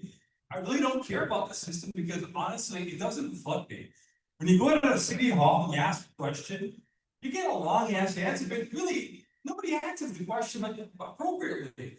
You get all these promises made, but no numbers are attached to these promises. I mean, if you look at all the promises here, I mean, we're probably like $1 trillion here in promises. It's ridiculous. I mean, we need a little bit more realism.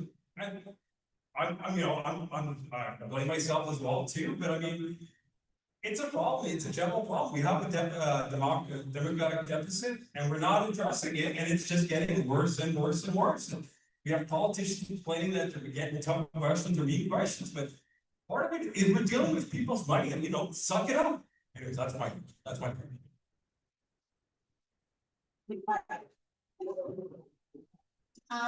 Thank you very much. Okay, so I'll start with, I have voted in every single election since I was 18 years old. And I'll tell you, this is not a jab at you.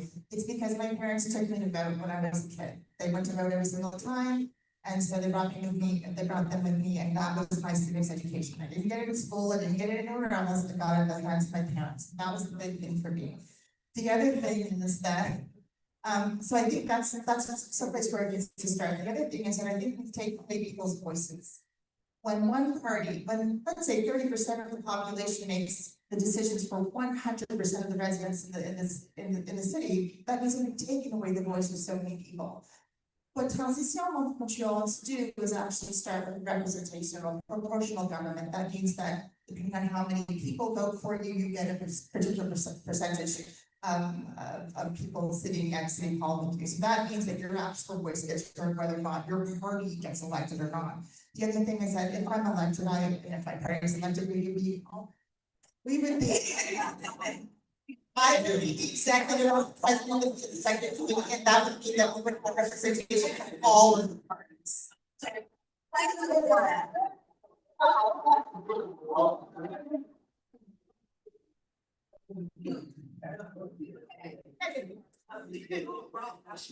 We have one last written question, and then there are more questions in the audience, so we'll just take this one and then okay, so who is it? Erwin Rapaport. Oh yeah, right here. Seconds. Okay, you have 1 minute to ask the question. Yes. I'll do Cicero and Demosthenes proud. Okay, so when should we start? Any question? All right. Okay, public consultation is lacking by a project in the last 8 years. You have the Terrebonne Bike Path imposed that public consultation. You have the Benny Skate Park, which eliminated green space at a park that's already lost green space that being proper public consultation. So what I really want to hear from Project and Ensemble is what are you going to do to ensure that when we have future projects, major projects, that are you going to ensure that the public is properly consulted and that consultation is thorough and the public, if the public is against it in a major way, then you will drop the project out of respect for the community.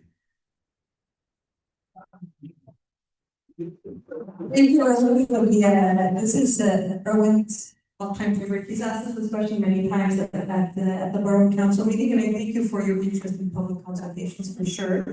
Concerning, let's talk about the different projects that we put in place, like the skate park. We have consulted with the community organizations that are involved in that park. We did a consultation as well. We had presented a project to citizens. They had gotten flyers. They knew about it. They could have come and spoken to our I would say our workers at the park as well. So we have different ways of getting in touch, communicating, consulting the public. Not everything is an OCPM style consultation. Not everything takes the same form, but there's different ways of trying to get a feel of what people want and what people need. Our colleague said it earlier, we're close to 25,000, 30,000 people in this district. We're not gonna be able to get every single person's opinion. I do think what's important is bettering our communication tools. And it cannot only be political tools, we have to better our borough's communication to citizens. I think that's something that needs to be improved to ensure that people know what's going on. Thank you. Can give us their input. And don't forget, every borough council meeting is a consultation.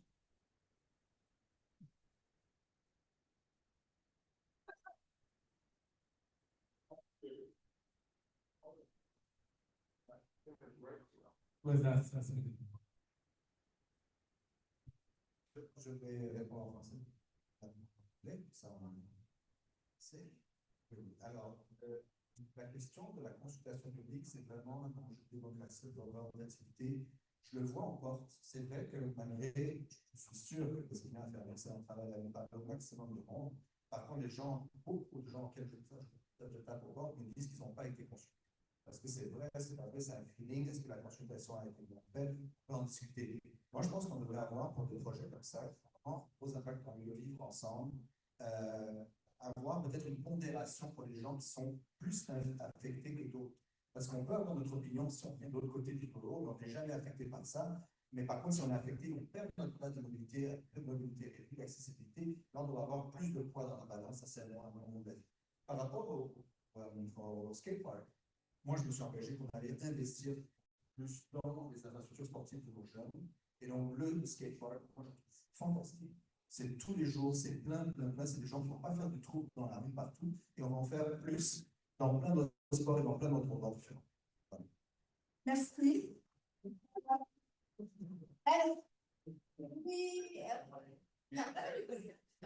Yeah, we have to, okay, respond, then the answer, and then we get to your question, okay?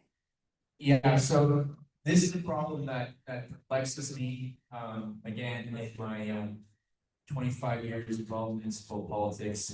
When you go to council, a lot of people don't come out. There's general apathy and there's a lot of familiar faces.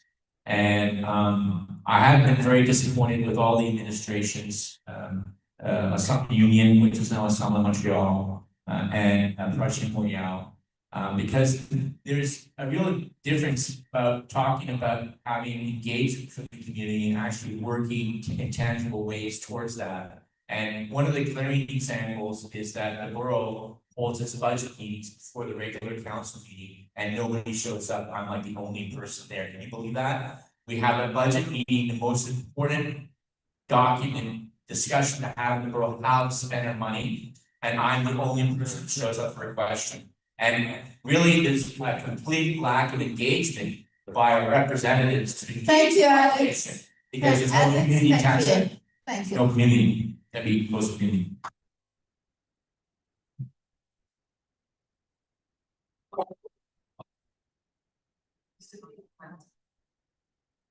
This goes back to the democratic deficit, and Erwin's right. People were not consulted. We got a bypass of the top line. Our plan was pretty much predetermined beforehand, before any consultations. And the consultations are only used as a tool to sort of say that, oh yeah, we consulted with citizens, but really it's just a rubber stamp decisions that were already made. So that's part of the reason why you have a generalized apathy here in Montreal. We're not listened to as citizens.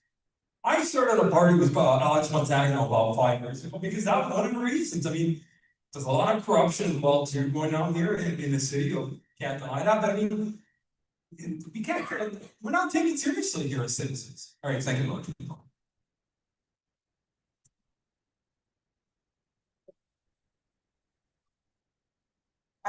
Okay, I had to make notes because I was like, when we talk about communicating and listening to the people should be listened to. I always listen to the constituents as a person, and this is just goes from my experience because, like I said, I'm not a career politician, so I use my experience and the things that I do have.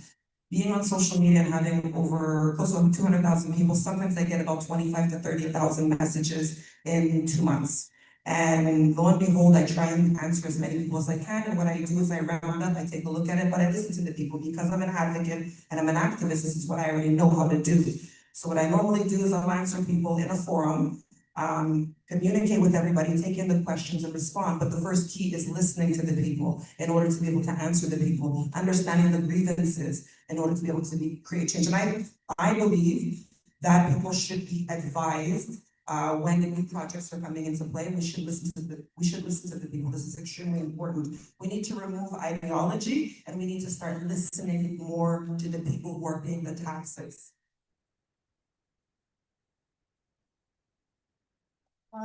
Thank you for the question, Ellen. I actually live about a minute from Sunday. And I have to admit, I'm really not throwing shade. I wasn't aware of the consultations. And I'm a fairly involved person in the city. I volunteer here, I work with the depot, I'm on the board of several things. And so I'm not pointing fingers. I think that there's just a better way of doing it. I think that once we started hearing people say, hey, listen, I didn't feel consulted or I wasn't aware of these things, we should have taken a step back and said, okay, our communication has not been as effective as we wanted it to be. We need to slow this process down and make sure that we are onboarding the majority of people in a way that makes this project go through and doesn't alienate anybody. This is what we keep back to. Are we marginalizing people because we're making decisions that are making them feel either like they're the villain in the story or that they are lesser citizens? I don't think that's the intention here. But I do think that as we move forward with projects, we have to make sure that we're onboarding execution management one-on-one. Thank you.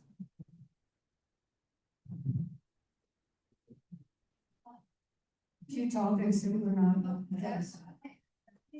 What's your name? Louise. Louise, okay. A couple of topics that haven't been addressed tonight. One is public transit. Since I had an accident, I haven't used my bike so much, and what I noticed.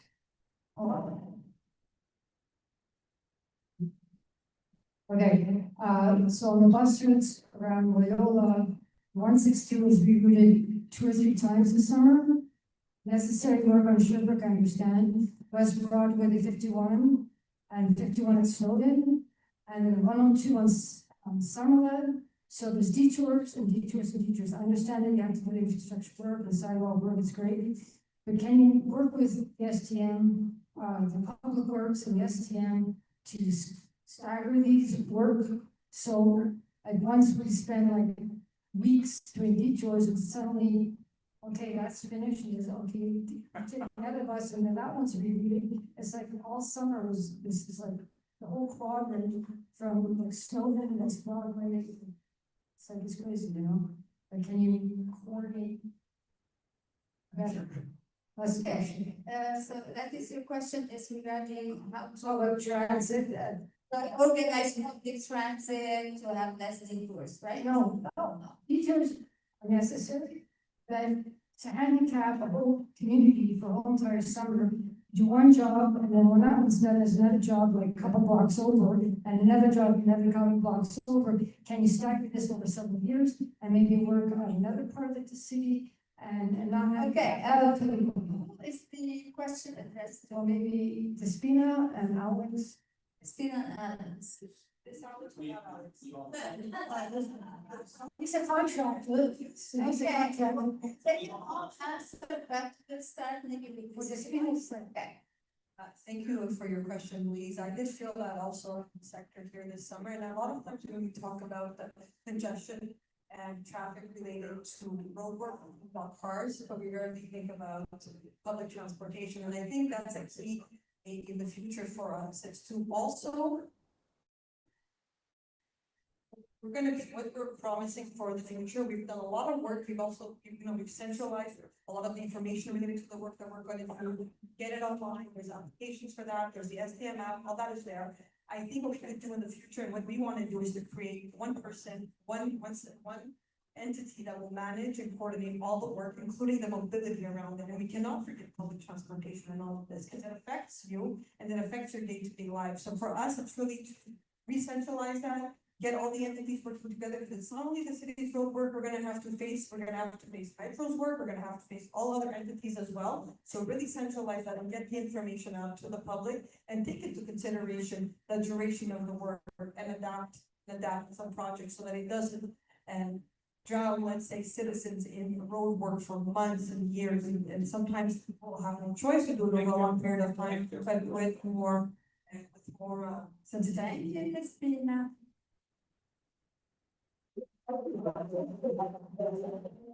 Yeah, so as a general contractor, I manage fleets, subcontractors, I deal with permits, and I have to deal with engineers and architects. And I can tell you with, absolute confidence that the way the city manages its construction sites is a complete and total mess. All the other contractors that I interact with have a similar, observation. It takes the city 3 times as much money to do anything that the private sector can do. And it creates this mess of clogged streets and congestion and this inconvenience to the local population. And every administration comes, we're gonna use AI, we're gonna have mobility squad or quelque chose comme ça, I forget what the name is. They all come with these ideas and these mechanisms to try to make things run smoothly. But the problem is people are not talking together and they're not coordinating the work. And really nobody's taking charge and nobody is really being a sort of like supervisor. And that's where lack of a local representative comes into play to push these things forward and make sure they're done properly. And that's when the Loyola acts.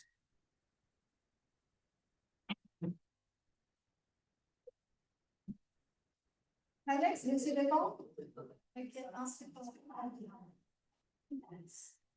So ça, c'est une thématique qui me touche particulièrement parce que une des raisons pour laquelle Soraya m'a demandé de me joindre à l'équipe, c'est justement d'utiliser mon expérience dans l'IA, c'est la technologie et change management pour justement amener des nouvelles solutions innovantes par rapport à ce problème qu'on paye tous le prix collectivement de ce chantier permanent dans lequel on est.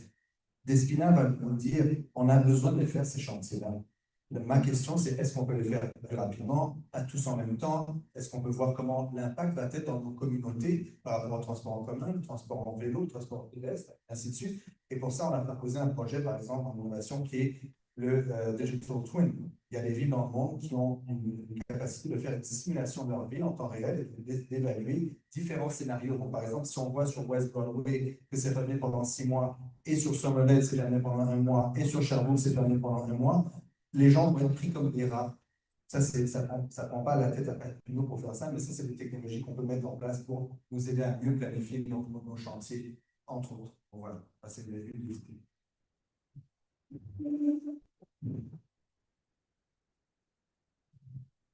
Very good question, by the way. As a Future Montreal, what we are proposing to do is electric buses made in Quebec. We want to work with the Quebec government to secure more investments for local buses. We have a high-frequency network pilot project where we're guaranteed service every 15 minutes, 7 days a week, expanding from main arteries and all roads.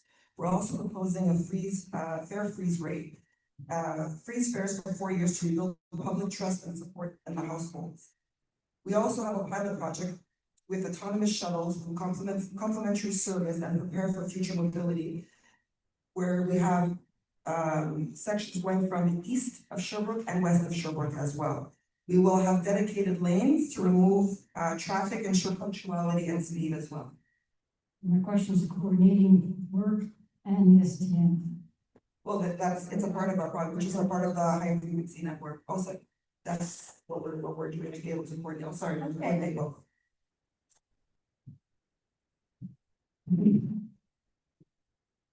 Coordination needs to be better, and not just between the STM and the city of Montreal, but just in general, just the way they do the construction work. We're like on an enclave, and it's really hard to get out of NDG. There needs to be like more consultation between the STM and just the way they do the work. It doesn't make sense. The 420 bus, for instance, when you come back from downtown, sometimes Saint Jacques is blocked, sometimes it's not. It's like a crapshoot. There's no consistency. You look at signs that say circulation locale. Sometimes it's a gamble. You go through it and you can make it out all right. Sometimes you have to pull a U-turn. But no, you're right. There is no coordination between anyone when it comes to road work.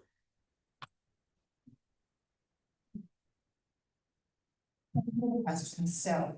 Transition Montreal, one of the things that we wanna do is, as I said earlier, is repatriate a lot of the jobs. So when we talk about coordination, for instance, I think he's absolutely right, but if you have 3 or 4 or 5 or 6 coordinators all trying to do things at the same time, it just doesn't work, right? It's almost broken the telephone at that point.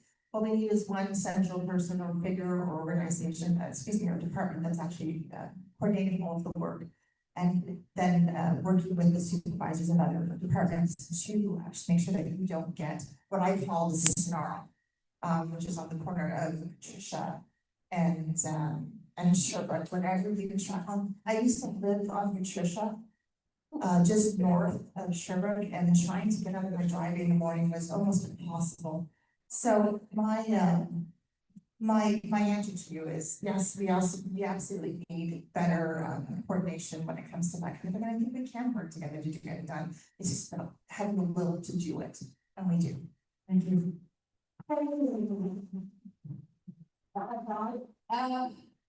There's one question I have here. No? No, yeah. Yeah. One. She's been waiting for a while for a question. It's just one. Does it go? Please, give me that. Yeah. He wants to. What's my question? So we'll take the one last question. One last, you know. Okay, question. Just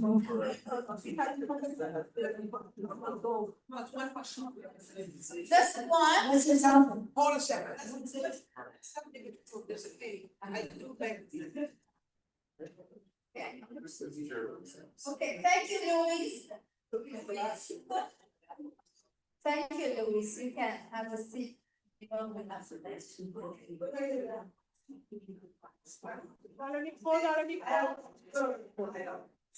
One minute for the question, right? Less than that. Happy to hear you. I'm sorry, on each and every one of you put forward your concerns, put forward your platform. This is in.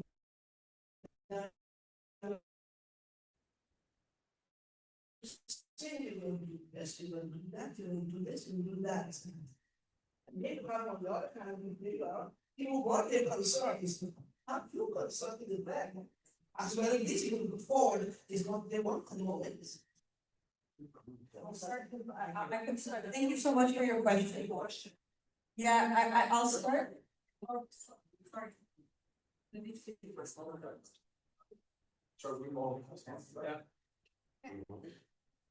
Thank you very much for the question. A good way to wrap this up.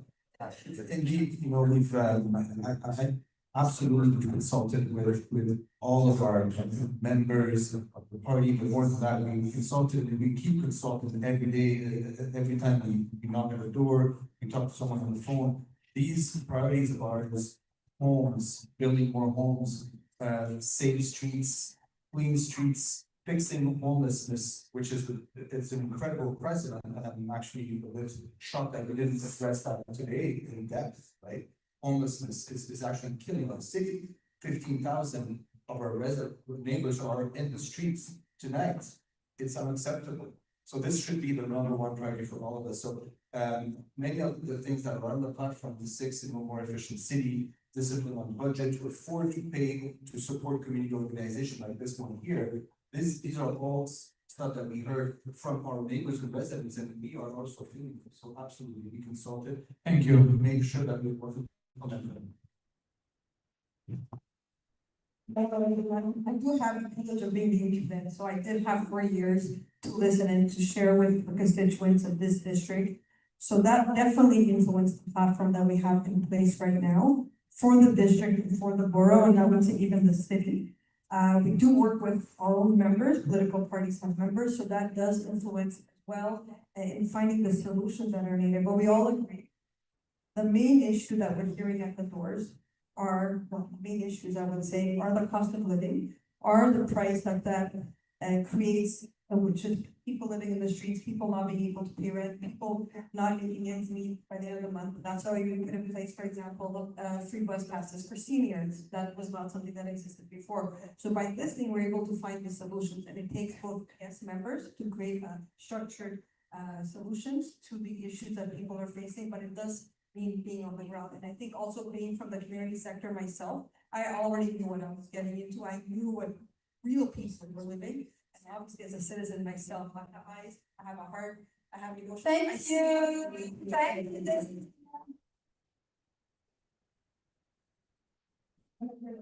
So that's an excellent question. What I have seen in, again, my long tenure involved in municipal politics is that the political parties rob local populations of their voice. Parties is a very kind of unique phenomenon in Quebec, and I see this over and over again. The parties who make these programs, they're not about us. That's why I run as an independent. That's why when I develop my programs and my positions, is by talking to people in the community. For example, I developed a mobility program for people with reduced mobility, and I asked my friend who has reduced mobility to develop the program with me in consultation with people that she shares this experience with. But at the end of the day, you know, when we're talking about the community, what I feel that we need and why I'm running as independent is because we need to have somebody who's going to be a fighter and defender of the community and put your needs first and foremost, not the political party. And when I go to council, what I see is I don't see representatives representing you. I see them representing the political party. I see this over and over. Thank you.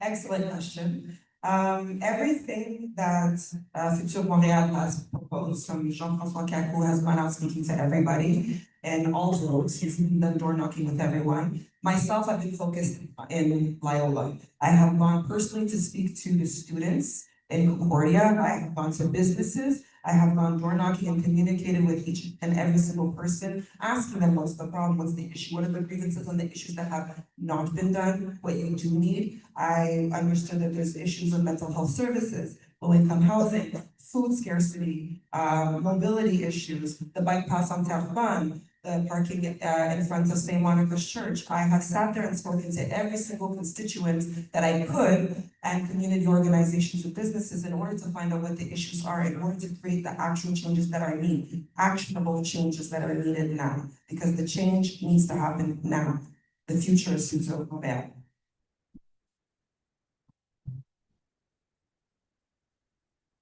Avec, it's a young party, and one of the reasons why I joined that party is because I was actually a member of Crush Montréal a long time ago, and I volunteered on Senior Government's campaign. So I'm not like a right-wing nut or whatever, as some people said it in the past. But no, the parties right now, the way they're set up, they're not there to listen to the people. There was commercial interest behind a lot of those parties. A lot of them have a lot of money. So obviously they're gonna go with what the money wants them to do. So no, at Montréal, it's really small individuals that have not many resources that have pushed and helped create the platform. So come November 2nd, please vote for Gilbert and vote for Mayor of Montreal and for Guy McDonald for Borough Mayor of Côte-des-Neiges. Thank you very much.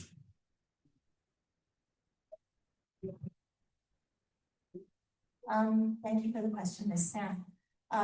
So Transition Montréal is actually a grassroots organization. So the policy is coming straight from the source for the people who are living it every day. I also mentioned before that we believe in proportional representation, meaning that not only will have we researched our platform by actually talking to people, but we also intend on having multiple voices around the table with differing opinions so that we are always in touch with the needs of people and the wants of people, even if they don't agree with us. Transition Montréal is also a little different in that, for the most part, we're allowing free vote for all of our municipal councillors, meaning that if I think something isn't good for Loyola, I will not be forced to vote for it, which means that I will be able to continue to represent your voice as opposed to having to rep the party line. And finally, if we're elected, I'll be president of the executive committee, meaning that I will be the president of the organization or the committee that sets the agenda for 4 years in Montreal, and your voices once again will be heard. Thank you. Thank you.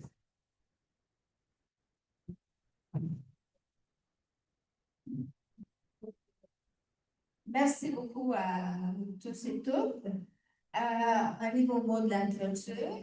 On a dépassé notre temps. Est-ce que vous aimeriez dire un dernier mot? Une minute chacun. Thank you all for answering questions. Now it's time for the closing remarks. 5 seconds. 1 minute. 1 minute max. Would you like to start? 1 minute, this is enough.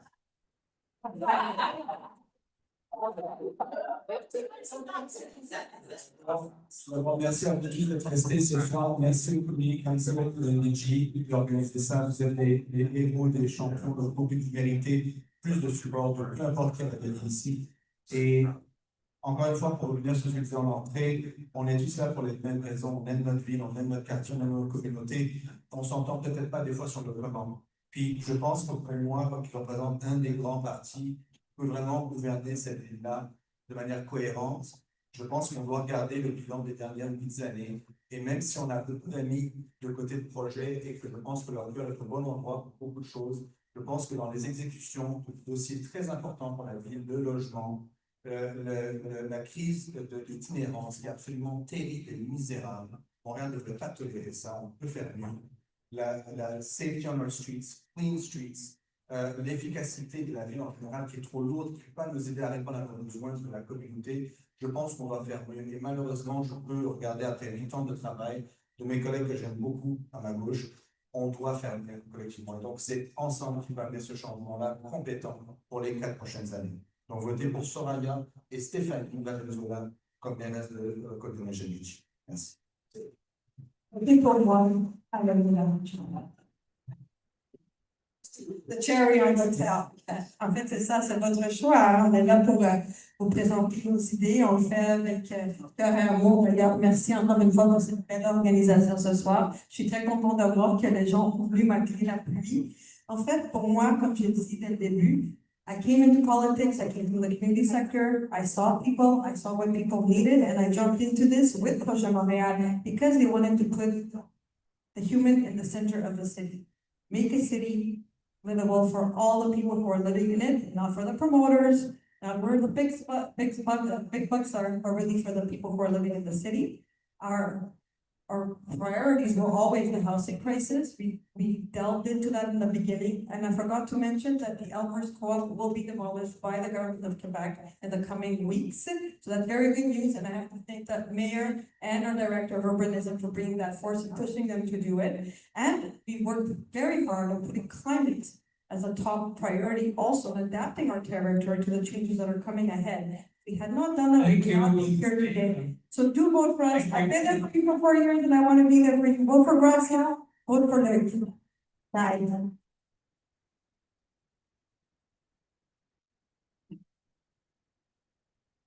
So first thing, make sure you come and see DG, I don't know, for Halloween in King Edward. So, on a somber note, we are held hostage. We are held hostage in a city that marginalizes us. We are held hostage in a province that plays identity politics and marginalizes us. We are held hostage to a financial system created by some in Montreal, and Project Loyola promised to fix, did not. It's a system that sous-finances, underfinances us, and robs us as a capacity to realize our full potential. When you're gonna elect me, Alex Trainman Montagano, I go to council for you, nobody else. Now, we have seen councillors come from the parties, they sit on councils, and what do? They vote for the budget. It's just an automatic reaction, because downtown is telling them what to do, and nothing a nomination to elect. So vote Alex. Thank you. I'm here for you.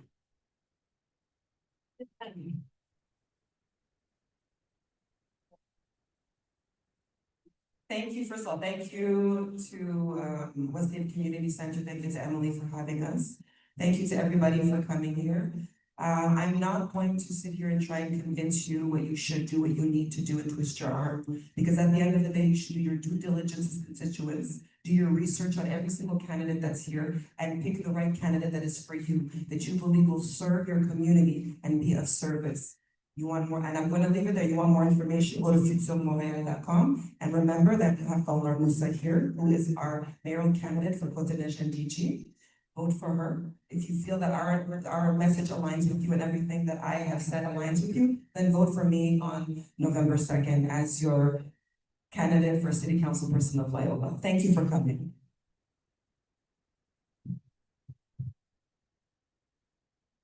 Okay, I did not mention this at all, but one of our platforms is to extend Cavendish Boulevard. So it is, as part of our platform, we do want to extend Cavendish Boulevard. One last thing about the budget. People say that there's a formula in our budget. There's no formula in our budget. It's not absolute crap. All the amounts are negotiated behind closed doors.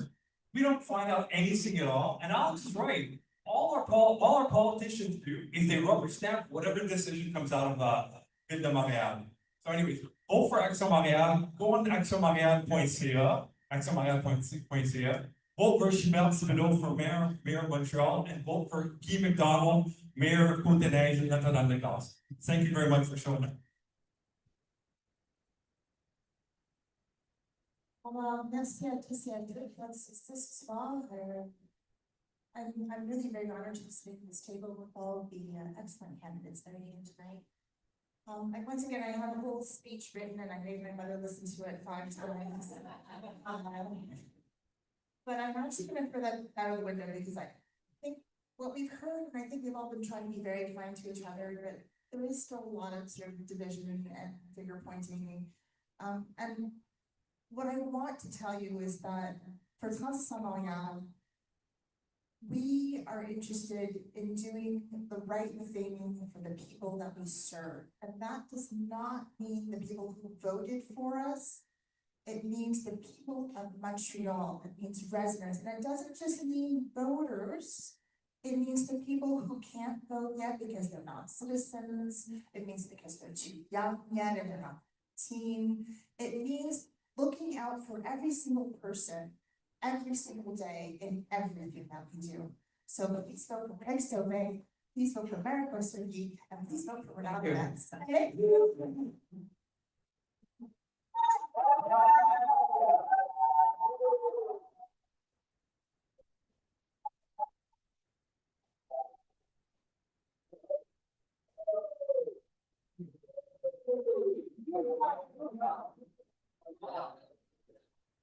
Can I have the last word, please? Okay, juste un dernier mot. Ils sont tous contents de votre équipe. Mais je dois vous dire, vous voyez que la salle, il y a beaucoup de gens ici, mais il y a aussi. Thank